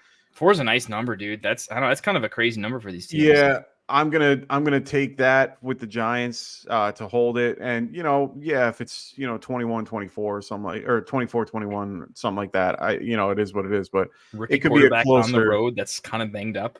Yeah. 4 points. This just feels like a professional bettor's like, we bet this all the time, every time, because over the course of 50 years, you always win. Yeah, I like it. And then the over for 44. I don't know if I take the over, but it seems like a good bet overall just because, like I said, 24-21 seems about where I'd gauge that. So, yeah, I'd probably I'd go with the over, but it's a little risky. I think it could be a field goal game where the red zone is tough to get in, but everything else. And it's at Giants Stadium. Everything seems to be a lot lower there, roughly. It's supposed to be decent weather out in New York. So, yeah, I would probably. I don't get a good feel on it. I'm just not betting the over-under. I don't have a good feel for it today. And I'd have to do a lot more homework to get a feel for it. Yeah, I'm not a big over-under guy. I'm more on the cover. Like I can definitely tell you what line to cover and who to start, but the over-under, it's a lot. Fiduciary responsibilities, right? We're not going to steer you wrong. We may steer you to some weird places with over half-yard rushes, but we're not going to ask you to bet something that we're just not sure on. Yeah. Is it crazy that we're not doing a Scary Terry prop on Halloween? Yeah, it's a little bit, but I just couldn't find one that I was comfortable with. Same thing. I was like, I actually despise his props. So I can't, but yeah, for sure. That's what we're here for, Willie. So I hope we answered your question for this one. All right, boys and girls, it's that time. We are now going to be doing our live Q&A right now. So we're going to answer your questions, all that are in the chat currently. We will answer them. This is sponsored by, of course, our good friends over at trophysmack.com. Make sure you guys, if you haven't already, please check out their particular website. And, it's becoming that time of year where we're halfway through the year, crazy enough. We have those championships coming up. And if your league doesn't have a, championship, anything, trophy, anything, you can get things like this belt, this customized trophy, this customized, not this ring, but you can customize a ring like this. We already gave ours away. And then, you can also get Kirk Cousins' chain, lots of really cool things. Make sure you guys use promo code GetRight and they will help you out at checkout. So Wicked in the chat going, let's get it. Wish I'd known about our boys at Trophy Smack because I've paid them a lot of money. I could have had this discount the whole time. Yeah, you could have had this whole few years ago, man. I've been a Trophy Smack guy for like 5-6 years probably. Yeah, I was going to say, I see it right back there. Discount now. Yeah, I see it right back there. I see it right in the back left corner. Yeah. Oh yeah. This is not just bought. This is earned. 3 years in a row right here. Nice. Our trophy is a brand new The Duke. So we ended up buying a real game football, and my brother every year will basically he will engrave a name into the ball he engraves the team name of the win every year, and that is our trophy. So that's sick. I love the custom like templates. Oh yeah, everyone loves it. Really cool. Yeah, I really enjoy it. I tried getting them to do the ring and they just weren't into it. I'm like, guys, I'll add it. Like, it's $60. I'll add it every year. If you guys don't mind throwing in a couple bucks, that would be great. And then you know what? You have it every year. You don't have to give this back. You can keep this. And no one wants to do it. They're like, all right. Hey, you want to hear some dedication? All right, this is a true story. My wife will back it up because she's in the league and she had that trophy before I did, and she won it. She won it from me fair and absolute square, and it I will never live that down. So brutal. Austin Eckler was good that year. Damn. Yeah. So I definitely did the guys, we're doing a trophy, okay? Because after I wipe all your asses. I want something to yeah. show for it. Yeah. And I did. I just went on like this. Of course they're gonna throw in, and I definitely bought that. Oh, they And bought the ring, no one, right? Yeah. No one has given me a dime for this $100+ trophy, but it feels good. It feels good because it's mine. It's all right. Well, that's the whole point. It's just cool to have. I just always enjoyed it. Gonna overcharge him for the engravings. That's how we'll recoup. So let's get started. Perico, what's going on? Our first question of the night. He goes, drop Deontay for DeAndre Hopkins if I have already Lamar and Henry. How do you feel about this? I mean, honestly, I might do this just because D-Hop has one extra week in this particular offense. I think Pat Mahomes is – I think he's going to go into the Rice role for a little bit, and I think that he could command a lot of targets moving forward once he gets the offense and, gets accommodated with Patrick. I think that's not a horrible plan overall because I think that the Chiefs are a much better passing offense than what the Ravens are, if that makes sense. Yeah, I kind of like the logic there. Again, de facto, like, man, I know we've got limited time, but try to trade him if you can. And I feel like anytime a player gets traded, even if they go to like a nearly objectively worse situation, there is always one or two guys in your league that are like, change, chaos. We all see the upside more easy than we see the downside. Right? We're not really optimists in fantasy, right?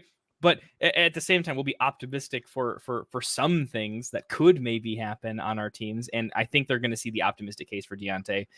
What I would trade him for, I mean, there's a lot to go into. I'd have to know your team and your makeup. So I would put some feelers out there. I think you can trade him pretty cheaply for a couple of maybe upside players. There are some. Look, I'll throw it out there right now. There's a few players that are still on IR that are coming off that I'm fine overpaying for at this point. If it makes sense, you could maybe look at something like that. I would try to trade for something light if you can, but let's just assume dropping that's out him the window. Outright you can't just drop him, trade him. But so you would drop him for D-Hop though, for sure. If he wasn't a player, yeah. I mean, overly, yes. But I would trade him first. I think I'm keeping Deontay over D-Hop just because we've been disappointed by a lot of the Chiefs, and they're adding one more. I think it's one of those, unless I'm projecting the offense to get a lot better overnight, the Ravens have just straight up been a better fantasy producing offense. No, that's fair enough.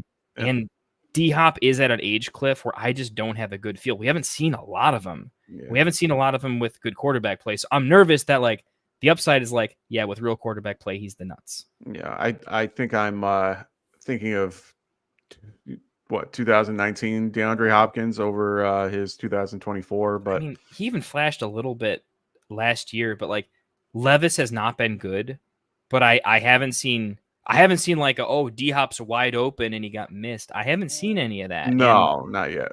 I mean, Kelsey still needs his targets, right? And he's kind of been underwhelming. Pacheco's coming back at some point here. Just know that Pacheco, it's going to be like 3 weeks. Yeah, it's going to be. I just traded for Pacheco, man. I'm nervous. I need him back soon. I gave up your boy Tyrone Tracy. Oh no! Don't do that. I wouldn't have done that. I had to. My team, I'm undefeated. My team is so stacked. That was my worst player. Oh, okay. Well, then you can't go wrong. So JH, what's going on, brother? He goes, Dak or Baker this week, 6 point per passing touchdown. Who's Baker playing? Baker is playing the Chiefs. Baker. Yeah. No offense, Dak. I know Dak's got the matchup and the Falcons are porous, but they're not as bad, but their defense is going to make it tough for them where they're going to have to stick with it. I like Baker a lot just in general. He's QB2. You have to be betting that you're saying that Baker had a fluke last week and that last week should have been a lot worse than it was. And I mean, maybe the touchdown to Rashad White. Maybe if that just gets flipped to a rush, all of a sudden it's a less impressive game. I just feel like the passing attack. It's not that it's it is effective, but Baker's just gonna throw the ball and they're gonna score all their touchdowns in the air, and the Cowboys just might be bad. My They whole just might. thing, Dak, the Cowboys do not have a rushing offense that scares me. The Bucks have at least viable pieces that you have to plan for and take people out of the box, or at least, or put them in the box to then you can pass out from there. I honestly just I think that's why Dak has been underperforming recently, is because you can pretty much just put 2 on CD and you're good to go. Like there's not much that you need to do at that point. Jake Ferguson is underperforming. Jalen Tolbert isn't anybody special in my opinion. So it's one of those scenarios where you can pretty much do what you want against Dak.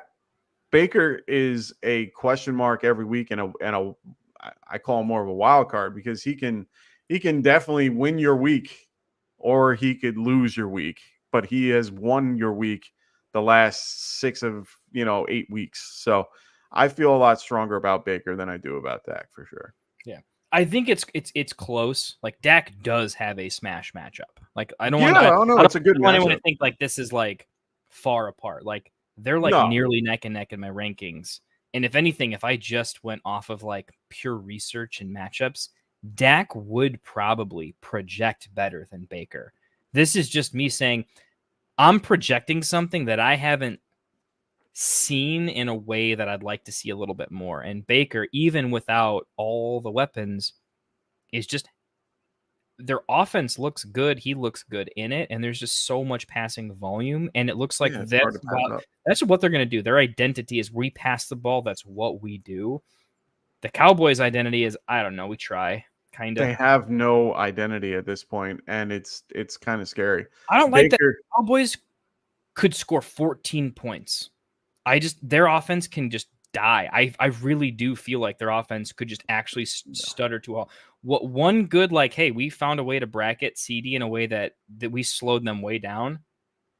I think that could happen. And I don't think the Falcons are a bad defensive team. I don't think they're good, but I think they've been clever enough to do pretty good things and take advantage of matchups. And then they've hurt some quarterbacks by taking advantage of it. 100%. I have Baker at 10 and Dak at 21, or 22. So for me, I'm going Baker either way. So Dynasty is my life. We all feel you Great here. Name. So 12 team super flex, half point PPR. Oh, half point tight end premium. Probably say half point tight end premium. No, that's what it is.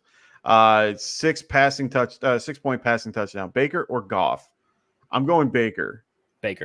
Yeah, and it's really just a lot of factors with Goff. I like Goff a lot as a quarterback. I have him in like 10 leagues, but it's really this week. It's in Green Bay. It's outdoors. It's the one game he has outdoors all year, basically. Him and outdoors don't mix well. That and the matchup is tough. So Green Bay's defense is above average. Yeah, the run game is way too good. Yeah. Then we have Ladd, Andrews, Hopkins, or Hawkinson. Ooh, this is easy for me, but I'm curious what you think. I'm gonna go Ladd because Laddie boy. Yeah, it's hard for me to trust Andrews, even though I'm gonna go. I'll stick with my they might be trading him deal, but I doubt it. And then the Hawk coming back. I mean, yeah, they might try to get him a little bit more involved, but I don't see them pushing it too hard. And he's still got to develop chemistry with Sam Darnold. I'm going to go with Ladd here just because he's been heavily involved the last few weeks. So yeah, Herbert healthy. Yeah, in a game where he actually, my call was if Herbert actually decides he has to throw the ball when he's not completely torn to shreds. Guys, do you not remember how ridiculously good Herbert, naturally gifted, and also like he's got a little bit of that Stafford in him where oh my god, that guy might have 3 broken bones that the medics don't even know about at this point. I remember him coming. It was recently. What did he have? He had some type. What was it? It was his it was his left shoulder, not his right shoulder. And I remember he went down. He definitely looked like he was in pain. Next series comes out. Everyone's thinking he ain't coming back in. He throws a bomb, 50-yard touchdown, and I'm sitting there like, holy! And it was like on a rope too. It wasn't even just like I like Justin Herbert. I've liked him from the beginning. I loved him as a rookie. I thought he was going to be a really good quarterback. He's had a lot of crazy things happen in his particular career with changes in offenses and so on and so forth. He's had really great players around him. We're starting to see them, finally start giving him more better players. I really like him a lot as a QB. Fantasy this year has been a little bit wonky, but I like him as just a general, quarterback overall. So we have Shadow Hey, Hope. he's in my What's league. going What on? up, bro? Nice. So what's the plan with Richardson in Dynasty? This is a perfect Kendall question. Selling at a low price now or hold and hope he comes back as your starter and plays better next year? What do you think? Oh boy. You have to hold him, right? I have to preface this with, guys, I feel bad. Okay, because I was on the bumped A-Rich him up. train Yeah. louder than anybody. And then we didn't do a million shows, but if we did, wasn't. you guys have the texts from me, okay? They Wait a minute. exist. Wait, Put did 'em out I there. win this finally? Was I the one No. that finally win this whole Just conversation? I was never off A-Rich. I simply went to, and Dynasty makes it tough, to be honest, because of the way drafting works in Dynasty. But for redraft, and I'm not like anybody who does content will tell you, you give all your takes, you do all the things, you do all the shows. But we have real drafts that we care about, even if they're free. It's all or nothing. Yeah. And all the takes, all the prep, do our own rankings. We submit to, Fantasy Pros, send our rankings there. We do all the things, spend hours and hours and hours on it, days on it. When the draft happens, gut that goes feeling out the door. just absolutely takes over so often. It's impossible. And yeah, that kind of happened with me in the leading up to my drafts with A-Rich. I decided that, why am I taking A-Rich here when I can just get Jaden Daniels 95% of him later? What am I doing? I think this is a mistake. I think I'm just going to take the good players I like here, and I'm going to let it fall. And as I'm doing these draft guys, I'm hearing myself be like, other people are hitting me up, be like, you passed on A-Rich in the 6th? Oh, dude. I'm like, I don't know what to tell you. It happened. I had a whim. I still like him in Dynasty, but my fear is that, why do we like him in Dynasty? Chet, you know why we like him in Dynasty? Because everyone we assumed he was going to upside. pass 12 times a game. We just thought he was going to be like the hyper RB1. They all just saw Cam Newton with his rushing upside and everything like that. I'm like, no, okay. So I'm going to tell my story because this is a fun story. So I recently, 2 years ago, I was a part of a new Dynasty league with Get Right with Anthony and a few other guys that are, watching at this moment. And it was our first rookie draft of the year. I got a crap donkey team that I was trying to turn, and it was my rookie draft. It was the 102, and it was clear, Bijan and I'm like, okay. And it's super flex. So most people were thinking that I was going to go probably CJ Stroud. Of course, I decided to be different and go Anthony Richardson. I listened to something in my head that went, just go with the upside. And I'm like, it was the worst idea I ever had. I was lucky enough to be able to trade him away at the end of last season with the hope of this season he would do well and so on and so forth. The guy that had him traded him. So now he doesn't have to deal with it, and he got something back in return. I got a good price out of it. I ended up getting CJ Stroud and Trey McBride out of it, so I was very happy with that. But it was at the point where I could have just drafted CJ Stroud and I wouldn't have had to worry about all this. So it was just a really funny So you made a moment. mistake and then it worked way then better. It worked in my favor at the end. I still had to give up a first and a second and stuff, but it was one of those things where it just worked out in my favor. But my plan for him in Dynasty, there's not much you can really do for him now. A lot of people aren't going to buy him. You probably have to hold on to him and hope and pray he comes back, and then go from there. See if somebody's willing to, see what happens in the offseason with Flacco or, their quarterback scenario, and go from there. There's not much you can really do at this point. Got to kind of deal with it. I am, guys, I'm seriously like actually like academically and personally torn on A-Rich. Yeah. It's tough. Here's my 2 takes real quick. Part of Yeah. me says he is a dog. He will figure it out to be reasonable enough that you shouldn't overreact. The other part of me says all the upside that I expected, our the heads. type of upside, is mostly over. Yeah. He's a little too fragile. Maybe we couldn't have necessarily known this, because one of my philosophies that has been a very winning philosophy is that the market overreacts to injury prone, because it's not good science. But it's it's his football. game. They're runs all like that. injury prone. So if you say one player is more injury prone than the other football players, you're wrong. They're all injury prone. Some are a little more injury prone, but not by that extent with modern medicine. It's just not. No, he runs violently He just instead makes of bad decisions though too. Like his body control isn't as adept as I want it to. Like the way he gets injured. And that is was my honestly- point. It's he's all less leaning forward controlled. with his shoulder instead of taking. Like Lamar. If you're, Lamar if is you know, nuanced, I was just going to say, if you look at calculated. Lamar, you can see that and let's be fair, I don't like Lamar overly. Like, I'm not a big fan of him. I'm more the pocket passer type guy that I prefer the passing yardage to be my floor than my rushing yards. But I get why Lamar is a thing. But if you watch Lamar play, he's smart about how he rushes. He'll find the extra yardage. And will he try to get an extra yard here and there? Of course. If he's getting a first down, he will. But if he knows that he has 10 plus yards after the first down line, what do you think he's doing? Sliding. Anthony Richardson hasn't taken that and hasn't seen that. It's one thing to be able to be good with your legs. It's another to be able to be good with your legs and not get killed while doing it. And he just seems to be not understanding the concept of you're a quarterback, not a running back. Throw the ball or get out of the pocket, scramble, and get either out of bounds or a couple extra yards and move out of the way.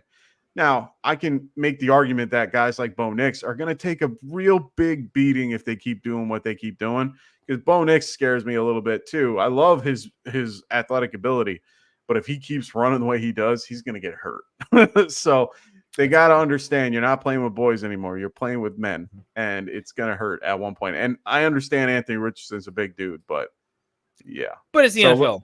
They're all big, strong, elite, Everyone's out huge. of elite. The last advice I have on Richardson is more like, I'm not going to give you whether to sell, whether to buy. For me, this is purely what kind of deal can you make? Yeah, if you can How get good of a deal decent maker are sell. you? Yeah. What can you make happen? If you're going to sell, you need to sell yesterday, man, like immediately, because every day and every week that goes by where he's not the losing starter, value. he bleeds. Yeah. And that doesn't feel good because you're getting less and less and less. And the guy negotiating with you, if they're even a little bit He's sharp, gonna hate it, like yeah. you're negotiating it with me, you're in trouble, because I'm going to let this negotiation draw out for a couple of days. I'm going to get busy. I'm going to go into And the you're off- going to be in worse shape. So you either trade him right now for as much as you can and just say, this, I've done my homework. I went crazy. I went to everybody in the league, and this is the best deal I can get. Or you hold, because quarterbacks in Superflex have a limit. Go try to trade for Kirk Cousins. You're not getting him for as cheap as he should be, because his production is solid, and who knows what'll happen, right? Yeah. I'm in a quarterback hungry situation a few spots myself, and I went after Geno and Kirk because the owner's not winning this year. He knows it. And I needed something kind of cheap because I have Purdy and Bryce Young. That's my quarterbacks. Oh in yeah, Superflex. no, you want something. That's where it ends. I mean, I have 1.1 quarterbacks in Superflex, and I like my team, to be honest. And I went after it. A second round pick isn't quite doing it. And at that rate, it's like, no. If that's the cost for a 36-year-old quarterback that has had games of 10 to 12 fantasy points, You're not even getting year, something close to that for Anthony Richardson at this point. you know what I mean? So it's like, look, the quarterbacks are always going to be. Try to trade for Will Levis. Yeah. He sucks. Might not have a job next year. You still can't get him for cheap. It just doesn't work that way. So because there's like a line that says quarterbacks in Superflex don't go below this, he's going to retain enough value that he can't totally crater as long as he has any starting viability somewhere. And I think he does. So for those reasons, I lean hold. But it's not because I'm strong on him or as strong as I used to be. It's just it's where the numbers play out in trade dynamics. That makes sense, guys? Yeah, I think so. So we have Schmitty here going thoughts on the legendary matchup of the Titans and Patriots. If you guys stay tuned, don't worry. Rasta and Phil will be going over that at 11 o'clock. So right after us, they will be going over it. We only got 14 minutes, so we're going to make these questions as quick as we can, but with the best advice possible. So we got Jason going. I think Puka will play this week. I do too. McVay basically said it's up to him in how he feels and if he wants to play. I think they're exaggerating it to mess with the game plan to confuse the opposition team. I do as well. I think that he does play, so definitely Coach make speak sure. for the win. Agreed. Yeah. Cody, what's all going on there? We got Magoats in the house. Great to have you here, Cody. Cody is Magoats, right? Yes, he is. Okay, With I Levi. just learned that. We'll get to the comment later. He's wishing me Yeah, I luck saw this it. week. I was like, I'm Magoats. Yeah, he is the Magoat. We have Fletcher Cox, which I wish this was the real Fletcher Cox. Would you trade Pickens for Ridley and Bruce Irving? Pickens for Ridley and Irving. Ooh. I don't hate the trade. Yes, like I want Ridley and Irving, but here's the thing. I can't fully say yes because I need to know your lineup. When you're trading 2 for 1. Oh, of course. You always got to know. Guys, I'll just throw this down real quick as like a philosophy. I know Mike's with me on this one for sure. Oh, yeah. Anytime you're doing a 2 for 1, 2 things you got to consider. Okay, one, large topic, roster construction. I won't get into it, but consider it. And we have an entire show called roster construction we can get into every Wednesday. Right? Also, every time you do a 2 for 1, assuming the rosters make sense, you add the best the best waiver option to the side that's getting 1 because that's really what's happening. Yeah. Always throw the guy that you're going to be dropping in there. Just like, easy. How does that feel? At the same time, this time of the year, do whatever trade you need to do to try to win the league or give yourself a chance to do it, even if it's a net loss. You do what you got to do to try to win, manufacture wins, manufacture playoff berths, get to the title, right? Min-maxing is not how you win championships. Getting to the championship games, best way to win championships. So take both of those with a grain of salt. Generally, I think I would do this, not because of the players, but because I would do this because I think I can flip Irving for more than I sold Pickens for. Yeah, I was going to say that too. I think Ridley has been doing a lot better recently, and it's mostly Mason Rudolph. So as long as they can keep that train going, I think you have a pretty good trade if you end up making this work. So I do like that trade. Next, we have Cody going, should I flex Elijah Moore, Jalen McMillan, or Bucky Irving? I don't trust Elijah Moore yet. That's my Not one yet. take on this. He did have a good game, but I do think we don't know who the wide receiver 1, 2, 3 is. No. We don't know how consistent the passing attack is. Basically, what I'm saying, if anything, is that the floor for any of those pass catchers is way lower than you think. Be careful. And McMillan's targets are already like too guaranteed. So I'm putting McMillan over Elijah Moore just in like Elijah Moore could have 2 targets. That could happen. So that cannot happen for Jalen, honestly, or Bucky. That's my take on I'm eliminating Elijah Moore, but down to the other 2, I don't know. What do you think? I wish you could find somebody else for all these because they are all in the worst matchup possible. Elijah Moore going against the best matchup against the Chargers. You have Jalen McMillan going against the Chiefs and Bucky Irving going against the best run defense. Currently, it's a real tough one. I think I'm going to go with Bucky just because of the concept of the guaranteed touch in this case compared to the other 2. I feel a lot safer with Bucky. If you want a ceiling play, it would probably be Elijah Moore in my opinion. Bucky's leading the league, I think, in forced missed tackles. Something like that. Yards after contact or forced missed. No. James Conner's leading the league in forced missed tackles. He's leading the league in yards after contact, I think. Yeah, he's having a great season. But yeah, he's real good, is what we're saying. I kind of like Bucky there. The matchup against the Chiefs is good. It's not as good as you think with how good the defense is. That toe injury for Bucky does worry me a little bit, but they've been managing it. He's fine. He's too damn good, man. I'm going Bucky. Yeah. They said he's playing through it and doing fine. Jason asks us, do you think Prescott is a good play if Love is out? I think you would play Prescott regardless. Yeah, I think Jason. I think Jason might have popped this in a couple of times too. If I had saw we were getting a little lengthy in a couple things. We went pretty deep on that take, I think. But generally, we like Dak. We like Dak as a play this week. We just like some other people a little bit better because the offense has it doesn't have the floor that we'd like. But yeah, he's a fine play. Yeah. We got Supersized Subpoena. What's going on, man? Should I start Bo Nix or Kyler Murray? This one's a good one. Ooh, actually, it is a better one than I This is a anticipated. spicy one. I do like Bo Nix as a spicy take over Kyler Murray. Bears are a really good pass defense. They are one of the better secondaries in the league. Yeah, I think I'm gonna go Bo Nix. Yeah, I'm gonna go. I hadn't had this put to me in this particular way yet, for sure. Especially as the Bears guy over here. But yeah, I'm going Bo Nix for sure. Kyler struggled with yardage this year against worse secondaries than the Bears. And I need you to understand how pissed off the Bears are about what the hell just happened. I expect our defense to be angry. And they're not letting bullshit happen like it did last week. And I think Kyler's going to have a rough day with the passing attack. James Conner might eat, and I hate saying that. And it's an East to West Coast game too. But it's also a West to East Coast. Both those types of games are like that, and sometimes those quarterbacks don't do well. But if you're going to have me pick one, I actually called Bo Nix being better than Baker last week, and nicely done. Yeah, So, I like Bo Nix. Bo Nix is good and getting better. Yeah, Safer I like floor than Kyler. As weird as that sounds. Slightly, yeah, I do like it. So Supersize goes, should I start my in my flex, Keon Coleman or Raheem Mostert? He goes, just so you know, if Brian Thomas Jr. is clear, I'll probably start him over whoever you choose. Not I don't probably, blame definitely.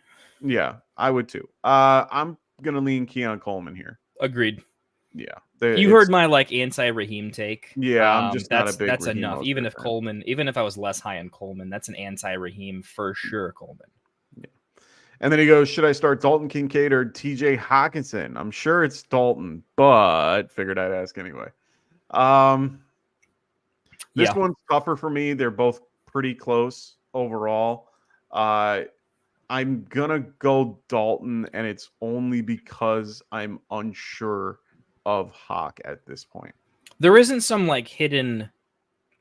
Could Hawk have 100 yards and 2 touchdowns? That's probably not happening. No, but I do think Hawkinson. I like Hawkinson this week. This is me saying super. This is me saying I like Hawkinson. Kincaid is just the more appropriate play without having seen Hawkinson. Actually, no, I'm changing my answer. It's Hawk. You're going Hawk here for real. 29th against the Colts, 29th against the tight end. Man, it is the Colts though. I mean, the Colts are just the absolute sweet spot too. And that game, here's my take. My take is the Colts 46.5. defense is so bad that there's a million ways they can win. I just don't know that it's Hawkinson. I think Hawkinson gets in the end zone, but it's 5 targets, 4 catches, 58, 60 yards. Yeah, it's not going to be a monster because they play, tried to find him. But at least that's what I think he's at. More than 8 points. All you need from your tight end is 8 points. Do you think you can get 8? Yeah. Is this for you? Is this is it a pure coin flip because they're back to back in my rankings? I have 13 and 15, and Hawk is just a smidge higher. And then I'm looking at the matchup overall. Colts are 29th against tight end, and then you have the Buffalo Bills facing who are they facing? The Dolphins. And this one I can skew a little bit, but they're 8th against the tight end this year. And here's with Javon Holland out, you could probably lower this a little bit to 13th best against. I still like that matchup at 29 better than I do 13. So who's got the higher ceiling? That's for me with tight end. Oh, it's all about floor ceiling. And who's your matchup? If you're getting destroyed, if you got a 20-point gap that you think you have to overcome because they're the number one, it's probably Dalton. Yeah. I guess it would be it's got to be Hawk. It's going to be Hawk. I don't care that he's coming off. I agree, and then I actually think Hawkinson has more upside because we would have seen it by now with Kincaid, right? Yeah, and Kincaid. All of a sudden, a random matchup against the Dolphins is where Kincaid blows up. I don't see it. No, I see another 7-target, 5-catch game. The home game is really keeping me there, but honestly, the Javon Holland part of it is a big part of it for me. And it's keeping me wanting to say Dalton Kincaid, and they're going to take advantage of it. But I just can't see them not taking advantage of something so blatantly obvious. Like if you see a hole like that where they are giving up that many, no, you got to go with that. So. Super. I think our general take is Hawks got some stuff going on there. I think our risk, general but it's call a is good. that like Kincaid is objectively safer, like across a lot of safe categories. Like things could happen. We haven't seen TJ, so of course the guy that's putting up 10 points a game is safer, right? Yeah. If you're desperate, I think Hawk's worth a look if you think you need a Hail Mary. Is that what we're saying? That's what we're saying. Yeah, that's fair. But we got to get through these. We have 5 minutes left till we hand it off to Roster and Phil. So make sure you guys be ready. We got Chaka. He goes, even if Love is active, I'm hesitant to start him due to the re-injury and weather. Don't blame you. Would you rather play Caleb Williams, Stafford, Herbert, or Carr? I like Stafford. Yeah, I wouldn't go Herbert or Carr yet. I just had a crazy Herbert take, but again, I want to see back-to-back. If the weather, check the weather forecast, right? Because this is a take that could change a little bit based on, this is a hit-up mic on Sunday. If the weather is nearly as bad as we think it is, it's spicy, but I'm going Stafford. I'm not going Caleb yet, though. And I'm the Bears fan. I can't do Caleb yet. I don't see the passing touchdown volume yet because I still see too much Swift. And even if like Love has a bad game, Caleb doesn't have to have a good game just yet. I want him to, but I just don't know yet. Stafford for sure though. He's coming off a 4 touchdown game and he's getting people healthy. I like Stafford a lot. Well, right now it's just gusts at 20 miles an hour with chances of rain. It's going to be about 54, so it's going to be a little cold and dreary.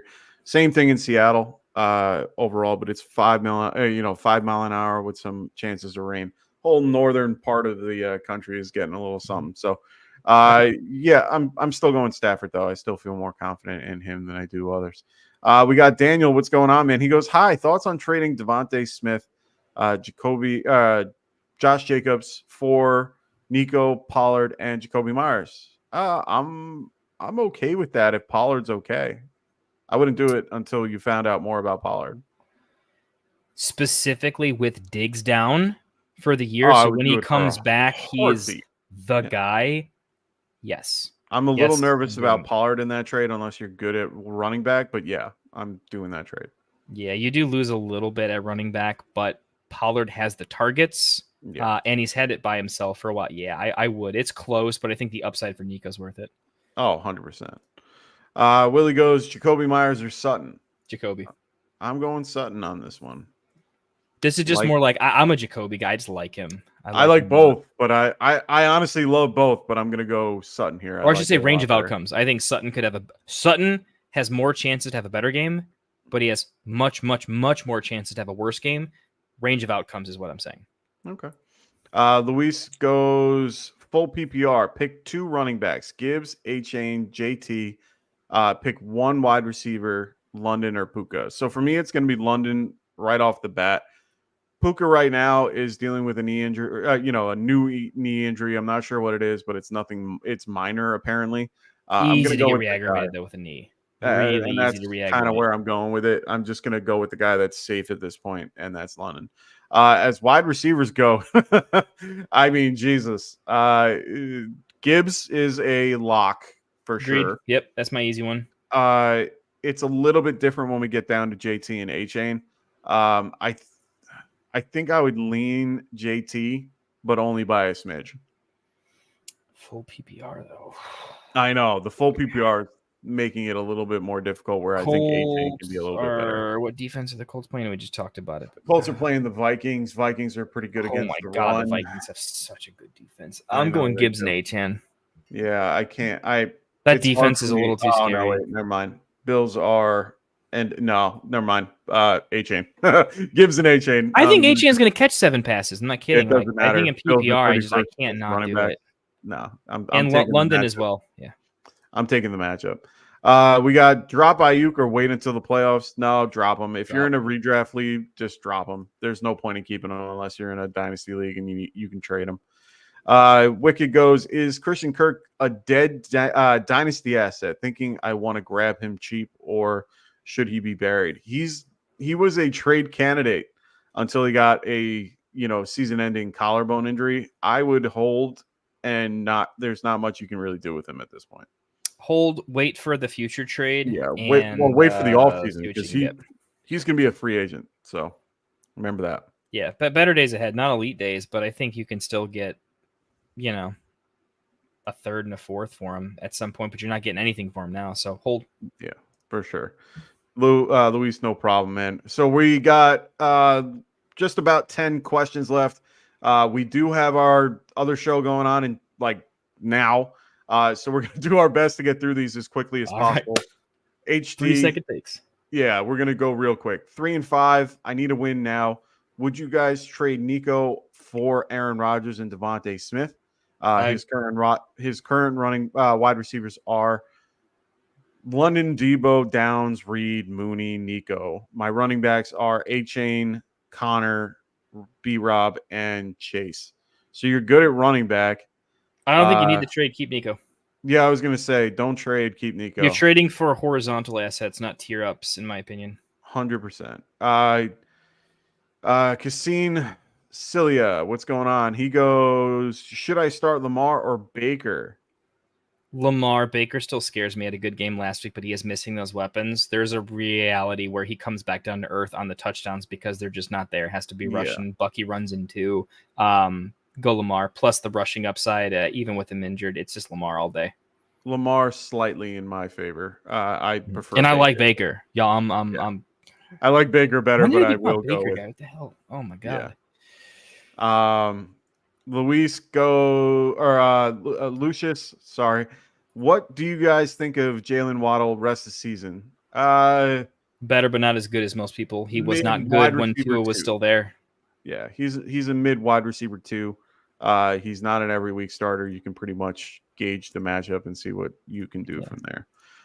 Fletcher goes, would you trade Kelsey for Otten and Dobbs? Nope. I don't hate that trade, but no, it's too low. Only because the 2-for-1 and what you're getting back on some other stuff. No, it's not there. Oh, hi, Phil. What's up, fellas? What's up, brother?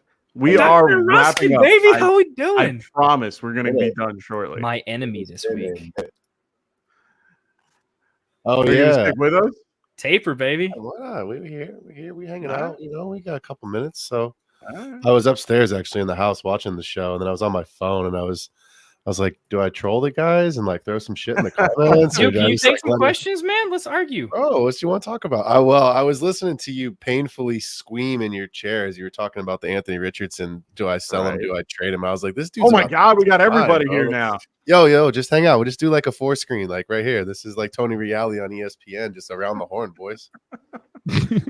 I know. I just had to come in because you guys are taking so long over here, Phil and I. All right. I was chilling, man. I was like, I'll just go crash. Chat, you decide what you want. All right. Should me and Classic go grab a beer, hit the showers? Should we Foursquare for 5 minutes? What are we doing here? Well, first super chat to say what they want to happen gets it done. Hey man, we are still getting questions here. We got, I traded J.K. Dobbins and Tank Dell for Kenneth Walker. Did I win? I think you did. Hey, Kenneth Walker is RB2 right now. Yeah. I mean, Saquon, and then who else do you feel most comfortable with the running back right now? Derrick Henry. Yeah. Oh, I guess so. Okay, so I'm just gonna go with the RB1. So no. There you go. That makes sense. Kind of forgot about the king. He's at the top with everybody else. We'll say. But otherwise, yeah, I think you did in this. That's how I have it too. Actually, Barkley, Henry, Walker this week. Actually, it's my top 3. So we got Khalil Herbert to be traded. We stashing him? Do you think he's traded? I know you keep saying he's going to the Cowboys. Do you think that's still true? For 10 weeks, it hasn't happened Since July. Bro, Jerry needs to give up. Yeah. Am I stashing in redraft? No, redraft. I'm dropping them and then going from there. Andrew goes, and then would you rather start Nick Chubb or Romeo Dobbs at the flex? If it's full PPR, I'm starting Dobbs. If it's 0.5, I'm starting Dobbs. I'm starting Dobbs, I think, in all formats. All formats. Yep. I'm starting Dobbs. Yeah. And I do think Jordan Love's going to play. He's trending that way. Same. Yeah, he's trending that's why. that way. Yeah, that's why. Yeah. Hey, that squeaky wheel got the grease. Yes, he did. Jonathan Russell, should I start Lamar or Bo Nix? The fact that we are having this conversation about This should Lamar, not be a Bo question. We got Nix, Bo It's Nix in Lamar. the chat, man. He should be loving these questions. I do, but I'm still going to go with Lamar overall. That didn't even sound confident. Like to me, it's that's a no brainer. I like Bo Nix. I think I picked him over Baker last week. Let's go see if I've got Bo Nix on a roster and you have Yeah, Lamar. I was gonna say, let me go trade. Let me go I trade have classic here real I have quick. one Lamar. I have one Lamar share in 10 leagues. Believe me, and it's my Lamar's wife's my league, QB1 not even now. I know mine. Phil's got a Lamar share. Yeah, I don't have much. Is of that the Lamar. league that we play each other this week? Hey, Phil and I play each other in like Nope, 5 not the leagues one. this week. You have Yeah, Lamar in the no. league. I gave him to you. I already beat Phil. Well, last week. hold on. We didn't give him to me. I traded you CJ Stroud. You You just traded me 12 you points a know. game. All right, don't even mention No, his no, name. no. You traded Let's me hold 12 on. points Who a game made for the Lamar. Who made the trade? I didn't make the trade. You made the trade offer. Chat, you and need to just know said, that "Yo." Phil was not even into the trade, and I was like, come on, man. So I side did. note, I beat did Phil like last that. week. I did like that youth of CJ Stroud coming off that rookie of the year, and then I love had it.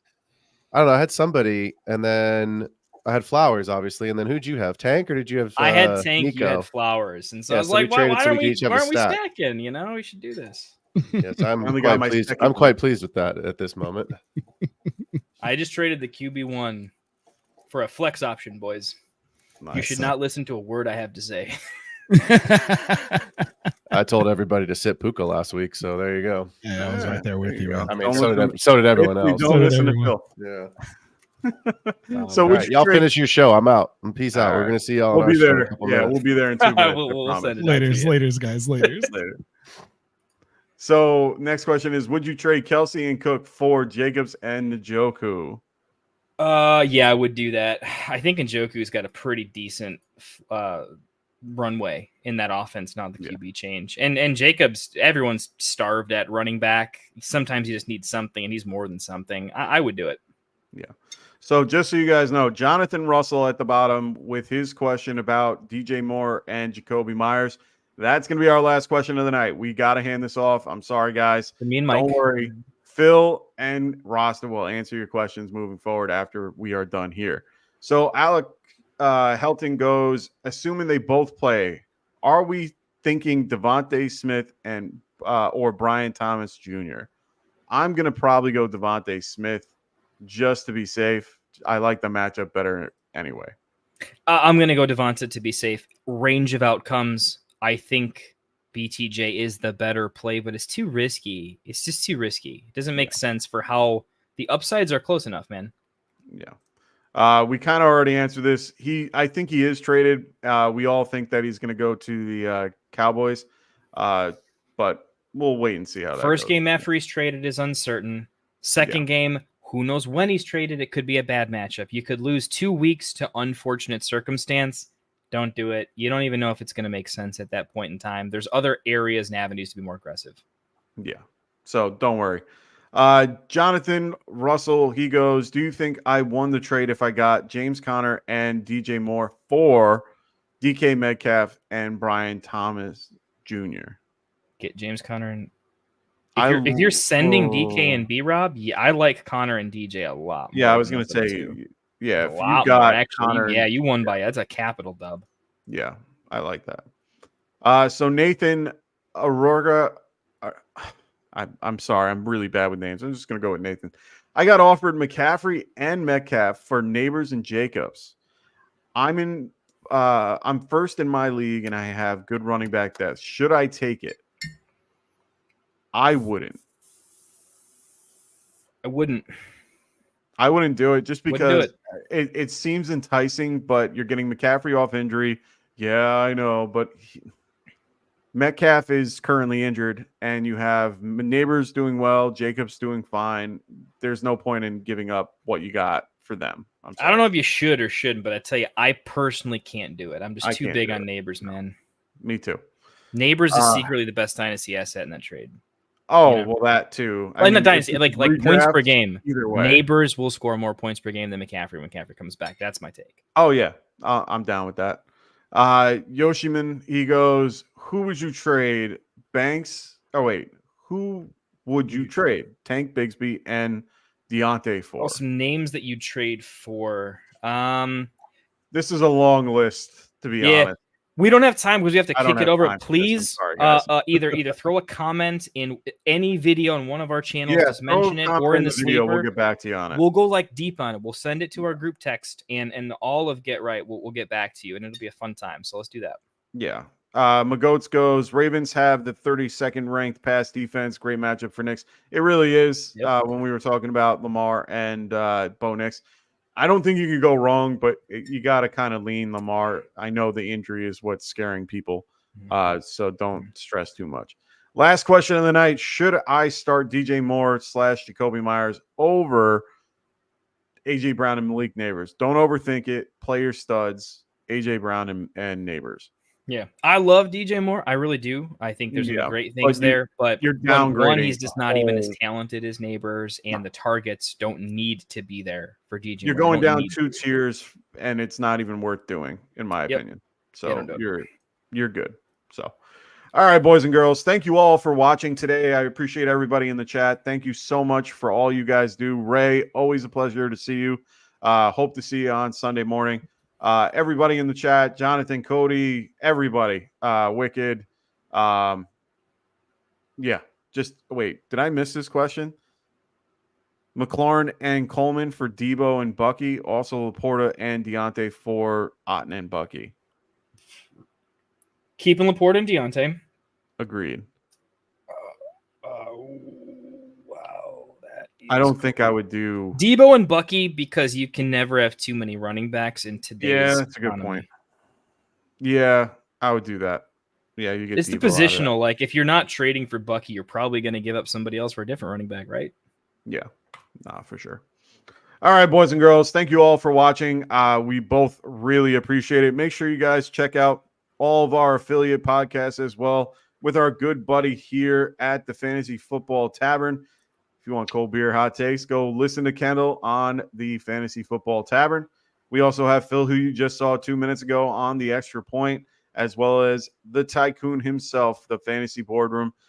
Make sure you guys check out our weekly schedule. It's right here. Make sure you guys just pause, take an extra second, and look at it. We are here on a weekly basis. Remember that, weekly basis. We even have a new show coming out with Cody and Zach, the Sweet Life Football. So you saw Cody McGoats in there. His podcast is coming out as well. So keep an eye out for this. Make sure you guys like and subscribe to that show as well. All right, boys and girls. Kendall, this was a wonderful night. Always appreciate you.